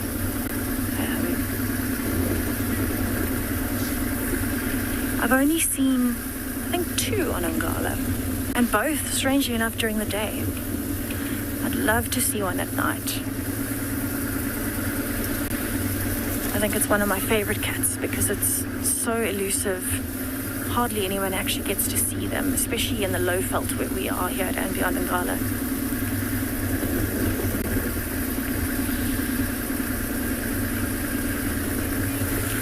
I feel like it's always an amazing way to end any day, actually, is being out in the bush, appreciating the smells. It's nice and cold now. I've actually got a blanket over my legs. I'm wearing 2 jackets. How crazy is that? To think a few days ago it was 44 degrees Celsius. But it's something that, you really do learn to love about being out here, is actually just the changes, the unpredictability. But I think we really have had quite a lucky day today. We've had so many brilliant sightings. But thank you so much to everybody who joined us on safari today. It has been absolutely wonderful as usual driving you all around. And please join us tomorrow morning at 5:30. WildEarth.tv, YouTube, Facebook, and DSTV. Good night. This program features live coverage of an African safari and may include animal kills and carcasses. Viewer discretion is advised. Jambo, Jambo, welcome in the Masai Mara of Kenya. This morning we have a beautiful sunrise. Welcome aboard to your very own safari, live from the African wilderness.